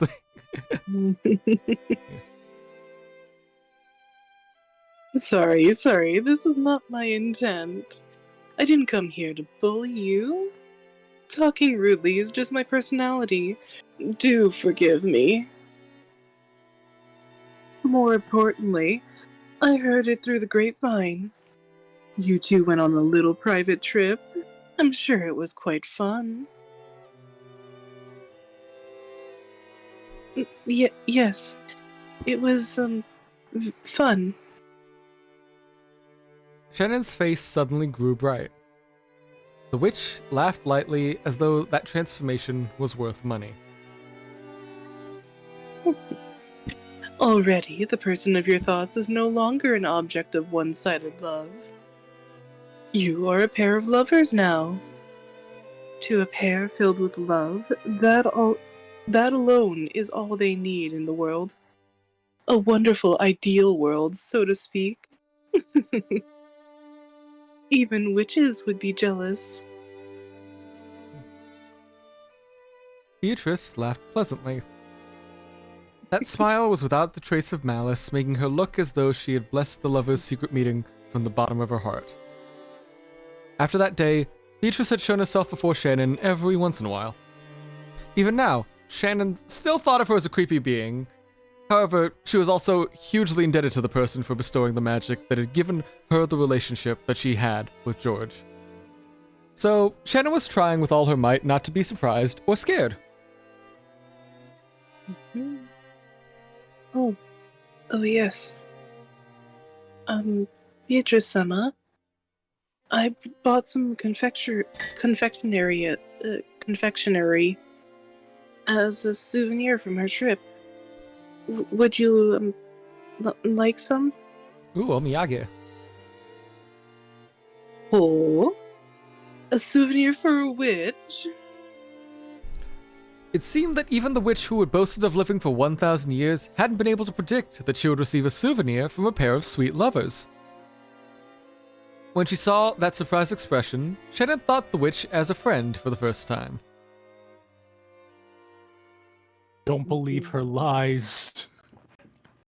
Don't listen to her. She's like Todd Howard. His sweet little lies are whispering in your ears every second. He 16 times the details. 6.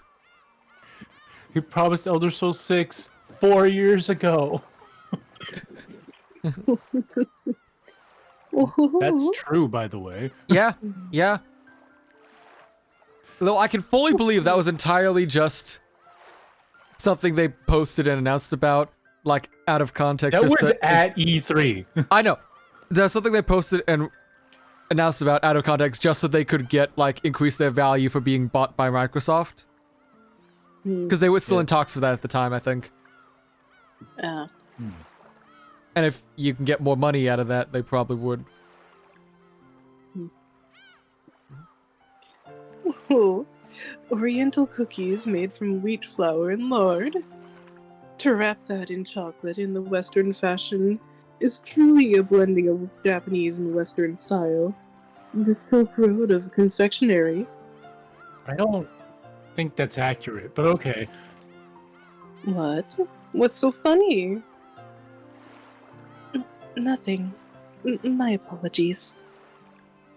This mysterious witch, who surely held a terrifying power, was chopping down on the treats one after another, making a sound like a squirrel stuffing walnuts into its mouth. After a while, Shannon couldn't conceal her laughter. A fine treat. I should serve you some dolce vita from Nero one of these days. Uma. Emma? Mm. Emma? Roses are the symbol of eternal love. I believe a rose dolce would be appropriate for you now. Oh, speaking of Umu. Fate Extra CCC has been finished being fan translated. Yeah. Ah. Now it's gonna be like fully released in like before Christmas, I think they said, as they like just patch everything in finally. But we can finally get all the routes and play through and see melt into context finally. Hooray! Yay! Muhammad. A victory for Rome! Mm. Emma! The witch was in a great mood, having enjoyed the modern treats to the full. Here. I truly can't thank you enough. I believe you have done more than enough for me already. So I'm returning this. The thing that Shannon had softly set on the table was a gold-colored butterfly brooch. There is no need to return it. If you continue holding that, your relationship should remain firm in perpetuity. I may have been given the chance to meet him through the power of magic, but I think the effort that will make that encounter eternal should come from the two of us cooperating together. You're a little muffled. Ow, goddammit. Every time.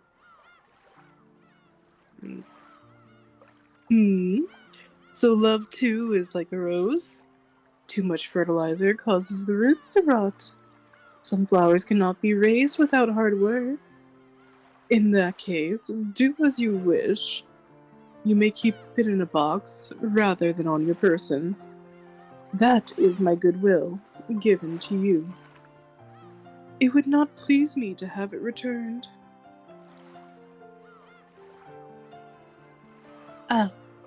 My apologies. That's not what I... No harm has been done. That brooch is already yours. If you treasure that as proof of our friendship, that would comfort me a little. You may hold on to it and gain its benefits. You may also keep it in a box. If you wish, you are even free to give it to another who is worrying about love. But you should regard it as important. It would certainly pain my heart if you did not take care of it. According to Beatrice, she had appeared several times in the past in response to a person's summons, so that she could give them an item imbued with some kind of magical power. However, most of them, after they used that power to resolve their worries, would quickly come to think of that power as creepy and, forgetting their feelings of thanks, would throw away the items they had been given with disgust. Oh my god, Beatrice burned down Rome.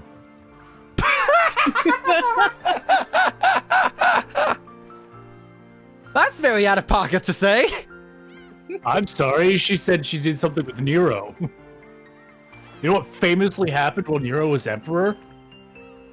A horse became senator. No, that was not Nero. That was Caligula, I know. That was Caligula. That was Nero's uncle. Yeah. I'd say it was the same time frame. I'm still right. Similar time frame in the grand scheme of things.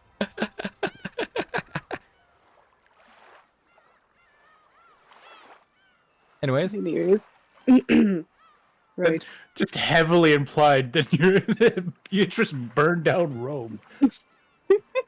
look, what happens, happens. She's just being like a funny little girl. Just being a little friend, a pal. A little funny. Funny little guy burns down the Library of Alexandria. You know, for a gag, just a little fun. A little date. Little nudge. Just girls being girls, and guys being guys, and witches being witches. As the children of the future say, I am a girl boss. It was certainly a gaslit night. Thank you for the pit, TKJ. Fire, go, burn! Rome, be gone! Ah! Good luck with that. Rome's been dead for years and we still can't kill it. But that's why we have the reset button. Tactical nuclear strikes. Which is why I haven't often received thanks for my goodwill. Let's see, is this the first time? The witch laughed heartily, but it looked like a sad laugh to Shannon's eyes. She herself had been like that in the past. No. Maybe she was still like that now. Beatrice was definitely a witch with a strange and terrifying power. Most likely, no one would go along with her help if they could help it. And even though, on occasion, they had relied on her strange power, it had undoubtedly resulted in fear more often than gratitude. It must have deeply hurt the witch when that repeated over and over. From that moment, she realized this. Shannon decided to stop being frightened of Beatrice. That had surely tormented her for over 1,000 years. Maybe she really liked the treats. Beatrice, who normally spoke abusively, praised the black tea Shannon served her, and looked to be in remarkably high spirits. On such terms, the witch and the servant grew animated talking about the trip with George. Shannon didn't know much about Beatrice. First off, she was a ghost-like being who appeared in unexpected places at unexpected times. And it seemed that not everyone could perceive that she was there. It seemed that each person had something called a wavelength, and that there was a great amount of individual variation in people's abilities to perceive the witch. Only Shannon and Cannon could interact with her enough to exchange words like this. There were a few people who could sense her presence, but most people couldn't even feel that much. From what Beatrice said, Kraus and his wife had practically zero magical talent. And no matter how much she followed them around, they would never notice her. Previously, when Shannon had messed up and Natsuhi had gotten really mad at her, Beatrice had started playing around, hitting Natsuhi on the head with her pipe. Indeed, Natsuhi seemed completely oblivious, but Shannon, watching that, had burst out laughing without thinking and had gotten scolded even more. Then, what about the master? I hear that he has been doing research in magic, so I'm sure he would be able to notice you, Beatrice-sama. Kinzo is the same. There is no one with a more pitiful lack of magical talent. It's the blood. He has so little talent, he is worthy of sympathy. He had so little talent, but he managed to summon you before, so... yeah. Oh yes, I do believe it may have been quite a large sacrifice. So either has very little talent, but he fucking Sigma grinds his way over it, or... ah yes, the bloodline. We've got to keep the bloodline pure!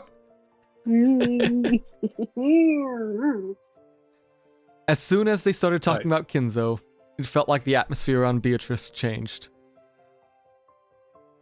She had spoken about Kraus and the rest's lack of magical talent as though she looked down on them, but she spoke of Kinzo in a different way. Anyone connected to the Ushiromiya family would know about Kinzo's Legend of the Gold. Hey, does anyone else feel mildly insulted? I do believe that's just your standard mode of operation, Kraus. No one likes you. That's fair. Natsuhi? I don't think that's a... Listen to the narrator. I don't think that's a good idea to answer, Natsuhi. Yeah, no, for some reason my headaches are getting so much worse. Ah. Must be nothing. According to the legend, Kinzo had summoned the witch Beatrice and had been conferred gold. In short, that implied she had some kind of relationship with Kinzo. So you see, he has attained that level despite not having a single scrap of talent. It was through a frenzied solitary study that he reached the tier of mage. Oh my god, he's a wizard. You're a wizard, Kinzo! No wonder he has such a weak constitution. He only has like 4 hit points. Kick him down with a stiff breeze. But you forget he's got his doohickey. It's Beatrice's doohickey. Oh, Now, but he's also got an actual gun, so... Anyways, That's... right. That's something really incredible, right?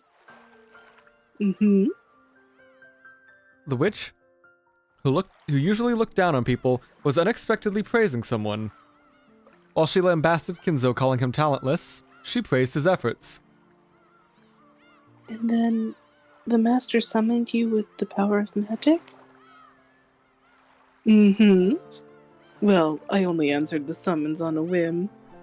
In this period where magic has long been denied, there I saw a being without a scrap of talent, giving it his all. It was just my luck that I decided to come and laugh at him. I came here to laugh at you. Indeed. The words, "just my luck," show that this had been a disaster for her. Shannon hesitated over whether it would be alright to encourage her to continue, but Beatrice continued on her own, ignoring Shannon. The format and rules were all there, at least. He had mixed up a few of the procedures, but, well, in deference to his enthusiasm, I generously responded to his contract, and I gave him a mountain of gold. Then the master used that gold and succeeded in business, and grew his wealth into what it is today.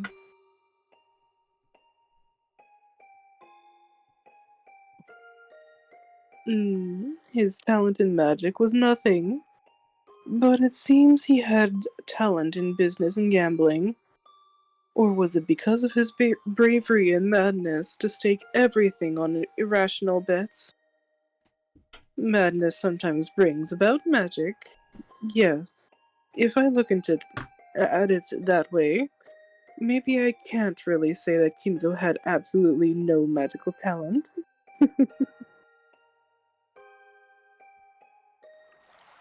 Shannon felt like she was daydreaming. While everyone in the Ushiromiya family knew of the story that Kinzo had delved into sorcery, summoned a witch, and had been given gold, in actuality, it was all rambling that no one believed in. And now, the witch herself was telling her that it was true. Shannon felt a little flustered at this insane secret that only she knew. Then Kinzo, who had obtained a fast fortune, satisfied his every dream that could be granted in the human world.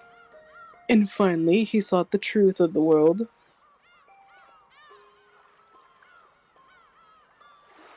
The truth of the world?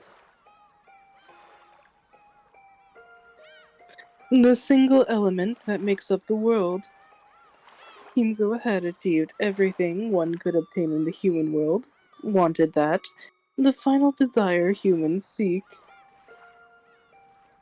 The single element. She felt like she had heard the witch say those words before. When Beatrice saw Shannon struggling to remember what it was, she smiled awkwardly, waving her hand and saying there was no need to remember. I underestimated Kinzo a trifle. I truly hadn't thought that he would display such power. And thanks to that, I'm in this state. I've been sewn in place on this island for several decades now, without even a friend to drink tea with. My voice reaches none I call out to, and I cannot go anywhere. Such boring decades. So, Kinzo accidentally bound her to the fucking island? Oof. Well, was it accidentally, or did he, like, get so down bad after he first saw her, he bound her to the island and then fucked off? Man, teaches you to help people. Yeah. Power of horny is strong with Kinzo. Hmm. So what's that? You lost the ability to get channel points, Snook? What? Oh, that shouldn't... No, you should be. It looks like you're... I can't see anything on my end that would have caused that. What's going on? What? You are still getting channel points, right? Yeah, is it a thing you just need to refresh for? Because that's...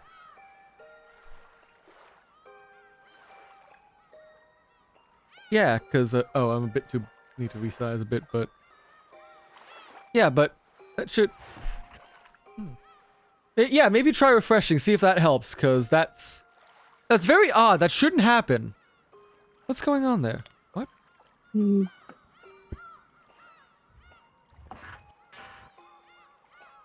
Because if that is a bug, I will send it up to Twitch and, like, wait 5 months before they actually respond. Twitch responding to small users' complaints? Now, see, I would pass it up my partner friends. Ah. Hmm. AKA, I would ask Yuma to see if that would help. But, Yeah. okay, it's fixed now. Okay, so it was just a refresh thing. That's good, at least. Mm-hmm. Okay, that's good. As she laughed in self-derision, she tapped her teacup with her finger. It made the clear sound of porcelain. Shannon didn't know whether the word self-derision was really an accurate expression to describe the look on the witch's face. Shannon didn't understand everything, but she could more or less figure out the situation. And it was surely a topic that she would not press the witch on lightly, unless the witch started talking about it herself.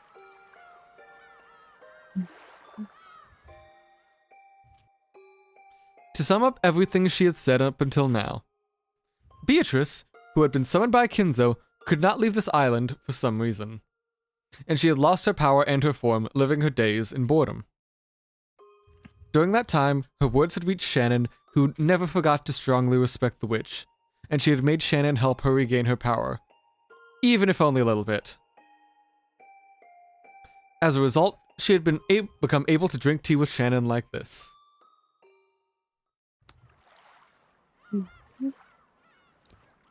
Beatrice-sama, what in the world was that mirror you told me to break? Ah, that topic.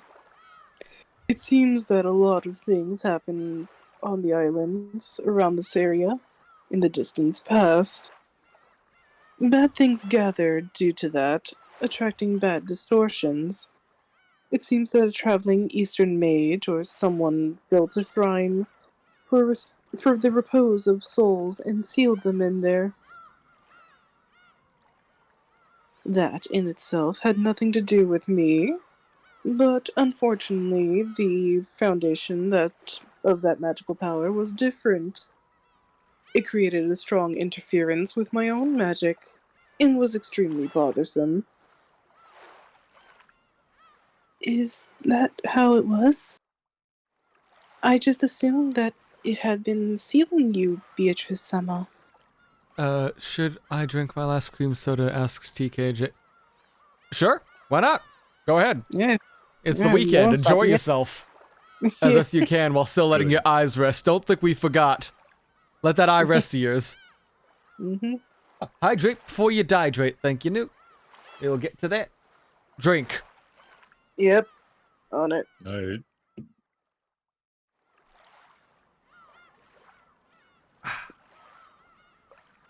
Thank you for the redeem. Yep. Ugh. I was not the target, but it was a divine mirror. As a result, my power was sealed away.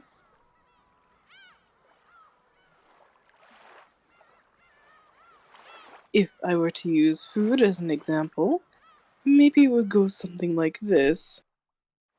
Let's say I have ordered some Western cuisine, which is being made in the kitchen. However, when it comes time for it to be served, the seating is in the Japanese style, and Japanese tableware has been laid out. So the kitchen is unable to take out the plate, which would be out of place. And no matter how long I wait, my Western food won't arrive. Something like that. So I had you destroy that Japanese style seating and return the area to a blank slate for a time. Thanks to that, the meal I had ordered was finally delivered, and my power came back, you could say. However, so far, only the aperitif has arrived. Mm. It will still be quite some time before the main dish. As I am now, I'm even more faint than a fairy in a shoe store. Damn.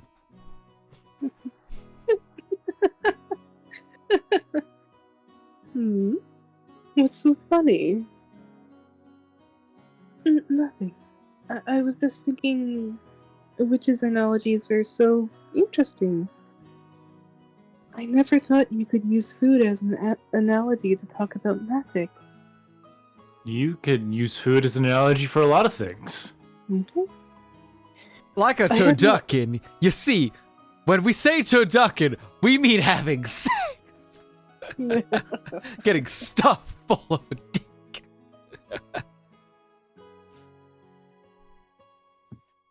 Anyways, When I say a hot dog, I do mean my penis.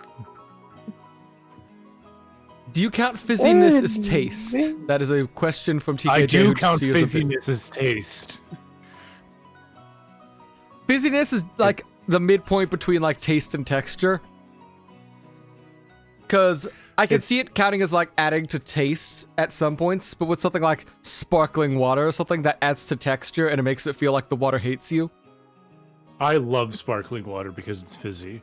I hate sparkling water because it's fizzy. It's like water plus. I Nah, just it's hate water sparkling minus. water because it's It's bland. bad. Yeah. 2 against 1. You're in the wrong. Therefore, we win. I feel like it's just a matter of opinion. Nah. I also legitimately cannot drink soda without having heartburn anymore, unless I get like shitty diet soda. Oh, Sounds like you're just weak. yeah. Get a better heart. Just roll on down to your later stripper doc and just have him like rip open your chest and slap a new one in. You know full well heartburn does not actually come from the heart. I know, but I could still be I a have- smug little shit. I have legitimate stomach problems. That- Anyways, I had thought it to be a skillful description, if I do say so myself, and I certainly did not imagine it would be laughed at. I feel a little offended. A slightly sulky expression rose to the witch's face. It would not have been a strange expression to see at all appear on the face of 2 friends as they enjoyed their tea. Although I may not look it, I was known for doing extremely brutal things in the past. I've gotten soft. Now I can even have a foolish discussion while drinking tea with a human.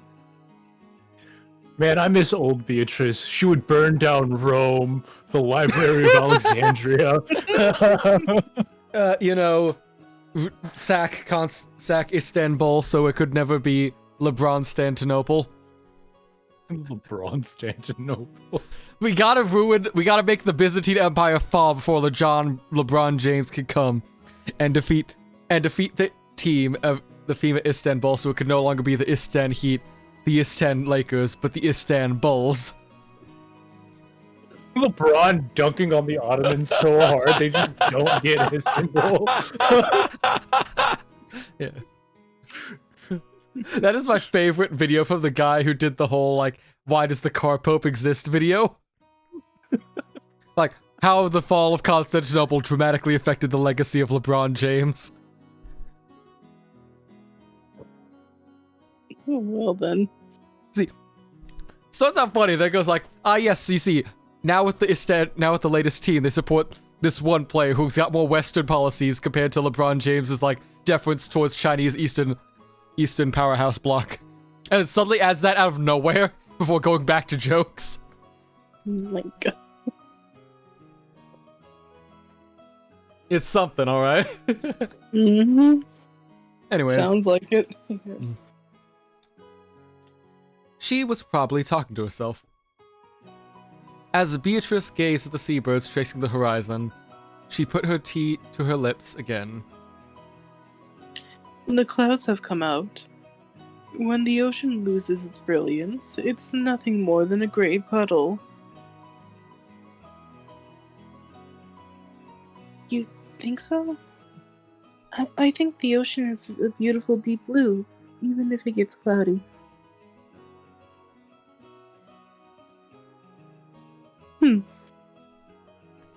Maybe the witch had noticed the deep meaning behind Shannon's words.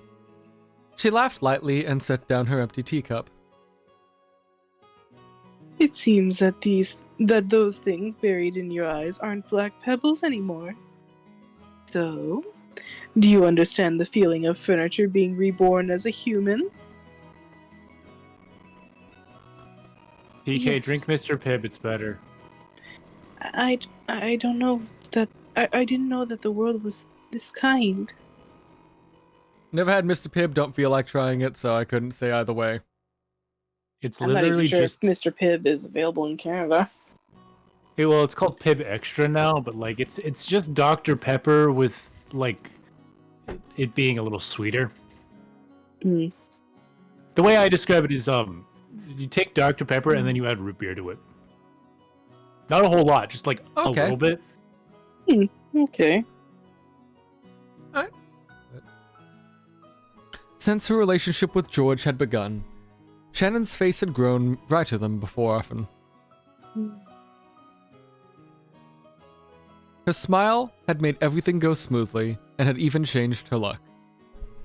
Shannon made fewer mistakes in her work than she had before, and the family members' opinions of her were starting to change slightly. Just the other day, Kraus, who rarely exchanged words with her, had suddenly started talking, surprising her. Oh, hydrate. We gotta drink.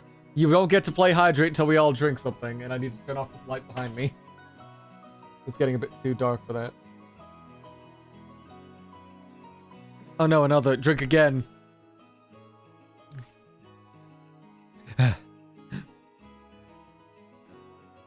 Suddenly I'm out of water. Oh god, more. I'm also out of water. Get more. That's a like No. as we slowly watch Case drown live on stream. Oh. The very thing he tried preventing by putting a limit in the first place.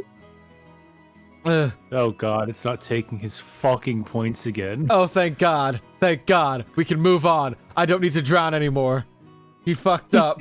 I'm free. Ad. Ura. Oh, right. There was an ad. No. I got completely distracted. I didn't notice that. I mean,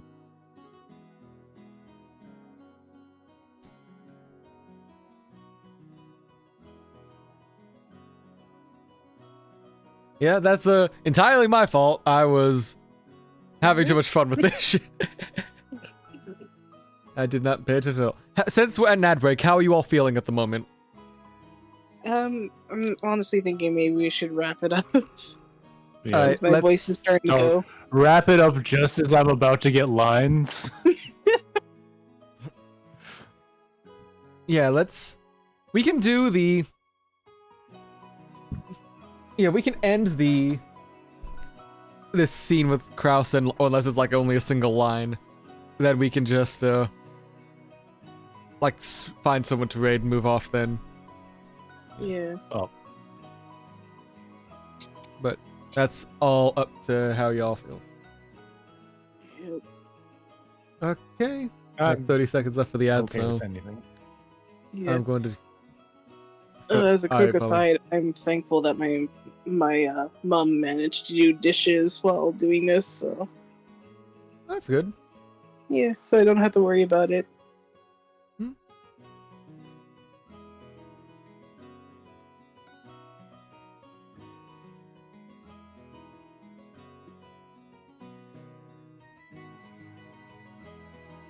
Okay. We are almost back. Okay. Oh god, another hydrate. God damn. No, and I haven't refilled my glass. Mm. Oh well. It's your stream case. God, another goddamn hydrate. Ah. Hydrate before you dehydrate. I am gonna dehydrate if I'm gonna hydrate. Like, I can feel my stomach burst. That reminds me, actually, going on a bit of a tangent. Mm. I was playing more Baldur's Gate 3 before stream, before I had to leave to go help my family, like, buy a computer and stuff, but Mm-hmm. Of course.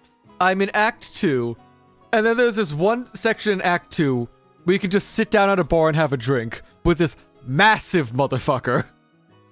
Like, he's fucking built different. Like, built Yeah. like a circle. Ooh. And, like, the first built thing, like, like Lae'zel Vulcan says when you do that is like, if this man keeps drinking, he's gonna fucking explode. So guess what I fucking did? I You spent, built this like, man. 8 different skill checks. Drinking to not die from whatever poison we were drinking. Interrogating, like, entertaining this guy with a story, keep going. So the guy's like, oh, yes, don't go to the secret tower, blah, blah, blah. Dad'll get mad at me. Meh, and he fucking blows up. Cause I fucking made him keep drinking too much with me. And since he's built like a fucking boulder, he has a massive bug too. So he's getting infinitely more drunk than me. Can you imagine you're at that bar, you're just like, you're enjoying like your Friday night. You watch a man fucking explode from drinking too much. Two thoughts go through your head. Oh my god, that dude just exploded. Oh my god, are the drinks here really that good?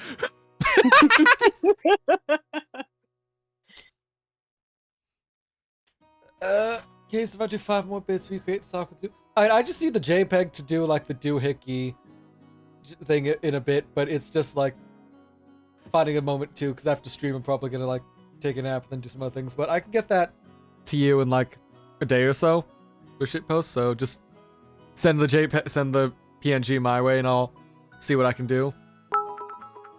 Oh, thanks for the 5 bits. You didn't need to do that. I was just saying like I would do that without paying, but I do appreciate it, man. Thank you. Mm-hmm. Thanks so much for cheering so much recently as well. Really appreciate it. You're great. Hey, Now Case is earning money doing this. Is it a lot of money? No. But it's money.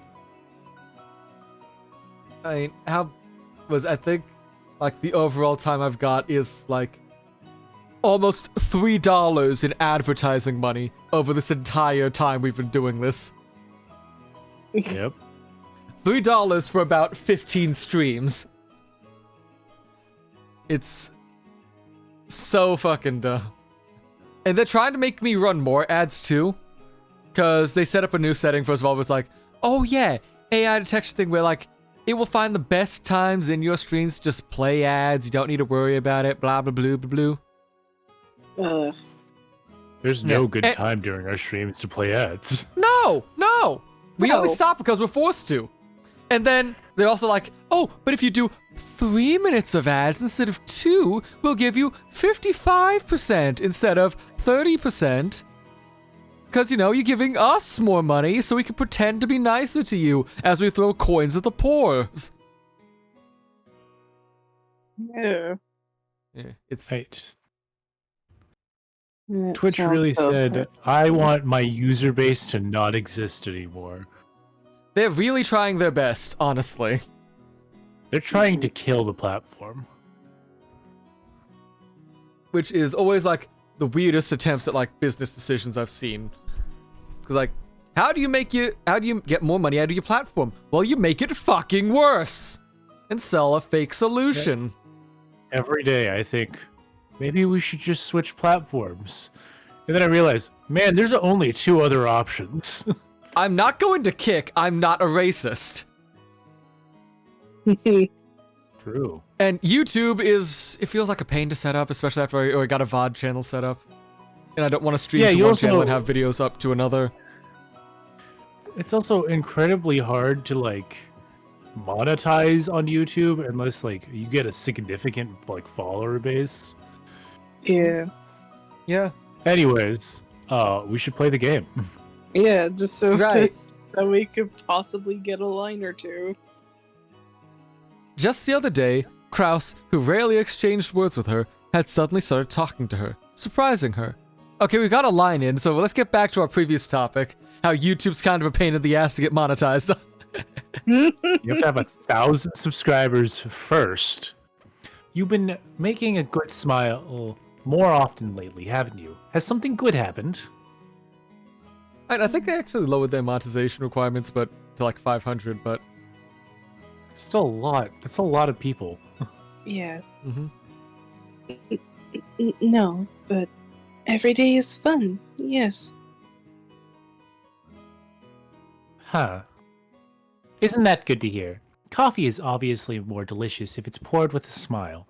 Could I ask for another cup with that smile again? Oh, wow, Are you you're making scum. a move on her? Oh, you're You're making a move on the scum. maid. Damn! How is it you managed to keep getting worse every time we see you, Kraus? He's the type of dude to ask for the smile at McDonald's. Oh God, he would, wouldn't he? And can I get one smile with my Big Mac? And the McDonald's employee just pulls out a Glock and shoots him. Okay, hold still while I get the knife ready, and we can make sure you get that big smile you wanted. Yeah. Fucking give him the Glasgow smile. Yes, yes. Give him a good old Glasgow smile. That had become a chance for Shannon to gain confidence in herself. Of course, it didn't go beyond her own heart, and it wasn't so big a change that everyone could see it. But she had begun to change, bit by bit. Shannon understood it clearly. To know love was to gain a soul, and therefore to be born again from furniture into a human. There was absolutely nothing mistaken in Beatrice's words. By knowing love, Shannon had learned what it was to be human. These had been unusual snacks. It was time well spent. It's probably about time for you to return to your work. Let us end our tea party now. After all, it seems there are some who dislike your drinking tea with me, you see. Huh? The witch gripped a teaspoon and flipped it with her fingers, sending it up in the air. Then it was flicked by the fingers of some invisible person in empty space, and flew straight into a bush close nearby. The bush moved violently and Canon came out. It seems that he had been there for some time and watching their tea party. The spoon was gripped in his hand. Oh, he caught the thing! Damn! Oh, wow. Good on you, man. If he had not been able to catch it by reflex, it might have hit him hard in the forehead and caused him to start oozing blood. I like to watch. Yeah.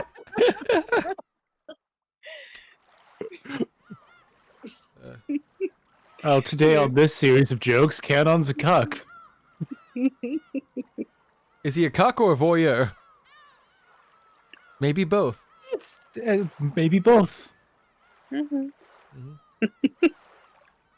Calm yourself. Our tea party is over now, Canon.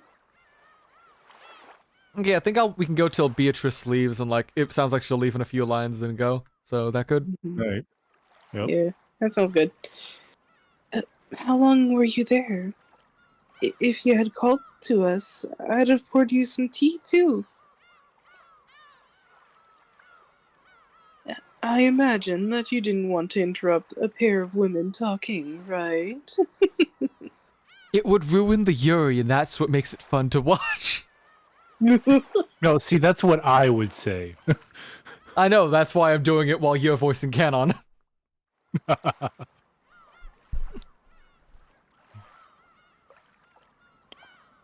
Canon kept silent, but it seemed there was a slightly hostile look in his eyes.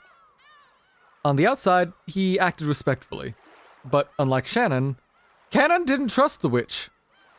Rightfully so. Beatrice wrapped the table with her pipe, and the tea set turned into gold butterflies, which flew upwards in unison. They scattered in every direction, and the cleanup was already done. It was fun, Shannon. Let us meet again if the chance arises. My magical power is still quite lacking. It's tiring even to show myself. I'm gonna call bullshit on that one. If it tires you so much, never appear again. Canon had said it in a small voice, but it seemed the witch had heard perfectly. She giggled, but did not reply. Shannon, tell me more about George at our next tea party. There are no snacks sweeter than a person's love life. I bid you farewell. Beatrice's body also became gold butterflies, which scattered in all directions and disappeared. It was a very fantastical scene, like a blizzard of gold leaf. For a while, Shannon quietly watched the witch's exit.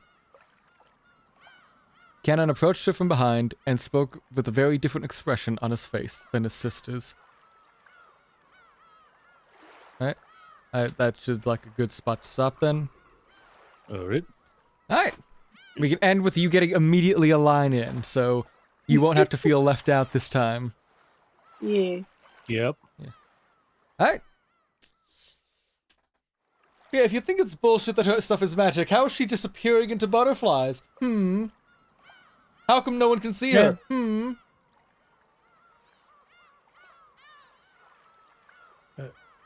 She unequivocally is there. However, it's all on Battler to believe that she exists. Oh. No, see, Battler's thing is whether or not the murders can be proven by, like, by magic or not, without magic. So you flip-flop to magic exists, but Battler's saying the murders can't be done without it. Instead of just flat out during magic the doesn't first exist. episode, I was like, magic doesn't exist. And then we saw the fucking witch. I was like, alright, magic is there. However, Battler has to prove that the murders can be done by a human hand, which is the entire thing. And my deductive reasoning is good enough for that. I can't deny that a character exists if the character unequivocally is there and has interacted with people.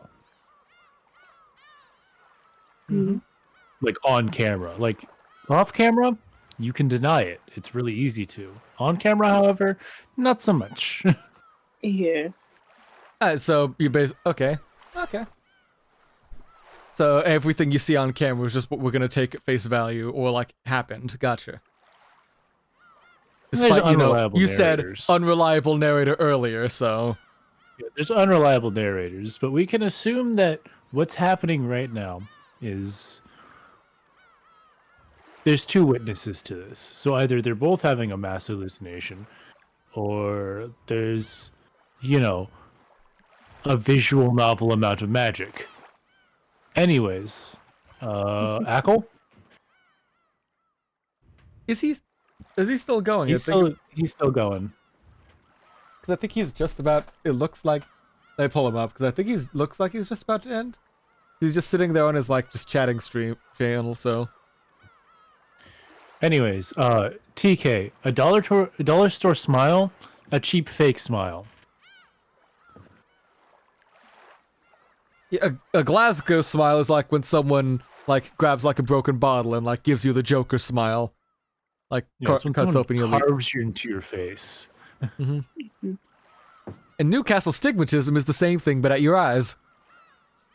Yeah. Which, now I think of it, I think an alternate name for the Glasgow smile is also the Chelsea smile. Probably. There's also, it's either the Glasgow hello or the Glasgow kiss, but it's when you fucking headbutt somebody. Glasgow grin. Well, but yeah. The kiss, yeah. Okay, yeah. Alright, so that is a hydrate and then a push-up. So let's get that done. Move. I still haven't refilled my glass. Leaving it all to me, goddamn. Well, again, you are the host. Oh. What? That's the push-up. There we go. Anyway, thank you all for stopping by. Let me pull up. Yeah, it looks like Ackle's still going. Okay, it looks like he's just doing a shout out to everyone who was part of his. Yeah, shout out to everyone who was part of his. Yeah, let's stop by and say hi. Congratulations to him, because yeah, that is a big project he managed to get off the ground and go through the entire way. So yeah. Congratulations, Raid. Yeah. Oh, sure. Congrats, Raid, I guess works, unless you got something else one. Nope. Alright. In that case, I think we were planning on continuing tomorrow, I think. Was that plan? Yeah. Wasn't it up in the air a little? I mean, I can do it tomorrow. It was up in the air because we were originally having Pathfinder tomorrow, but that got kicked back a week, so that's up to you now, Velvet. I'm thinking actually maybe giving my voice a rest. Alright. Oh, Yeah. Then I will sit up from TU. Thank you for the redeem before everything goes. What? Right. Like if I have any games I want to play on stream with like Soundwave and stuff, or if we just want to like take a day off, that's fine. But Yeah. we'll see how it goes. Anyways, time is almost out. Thanks for stopping by. Enjoy AKL. Say hi. Say congrats to him for his project being done, and for like getting all that working. Thanks for stopping by. We'll be get back sometime soon. Bye. Bye. See you later.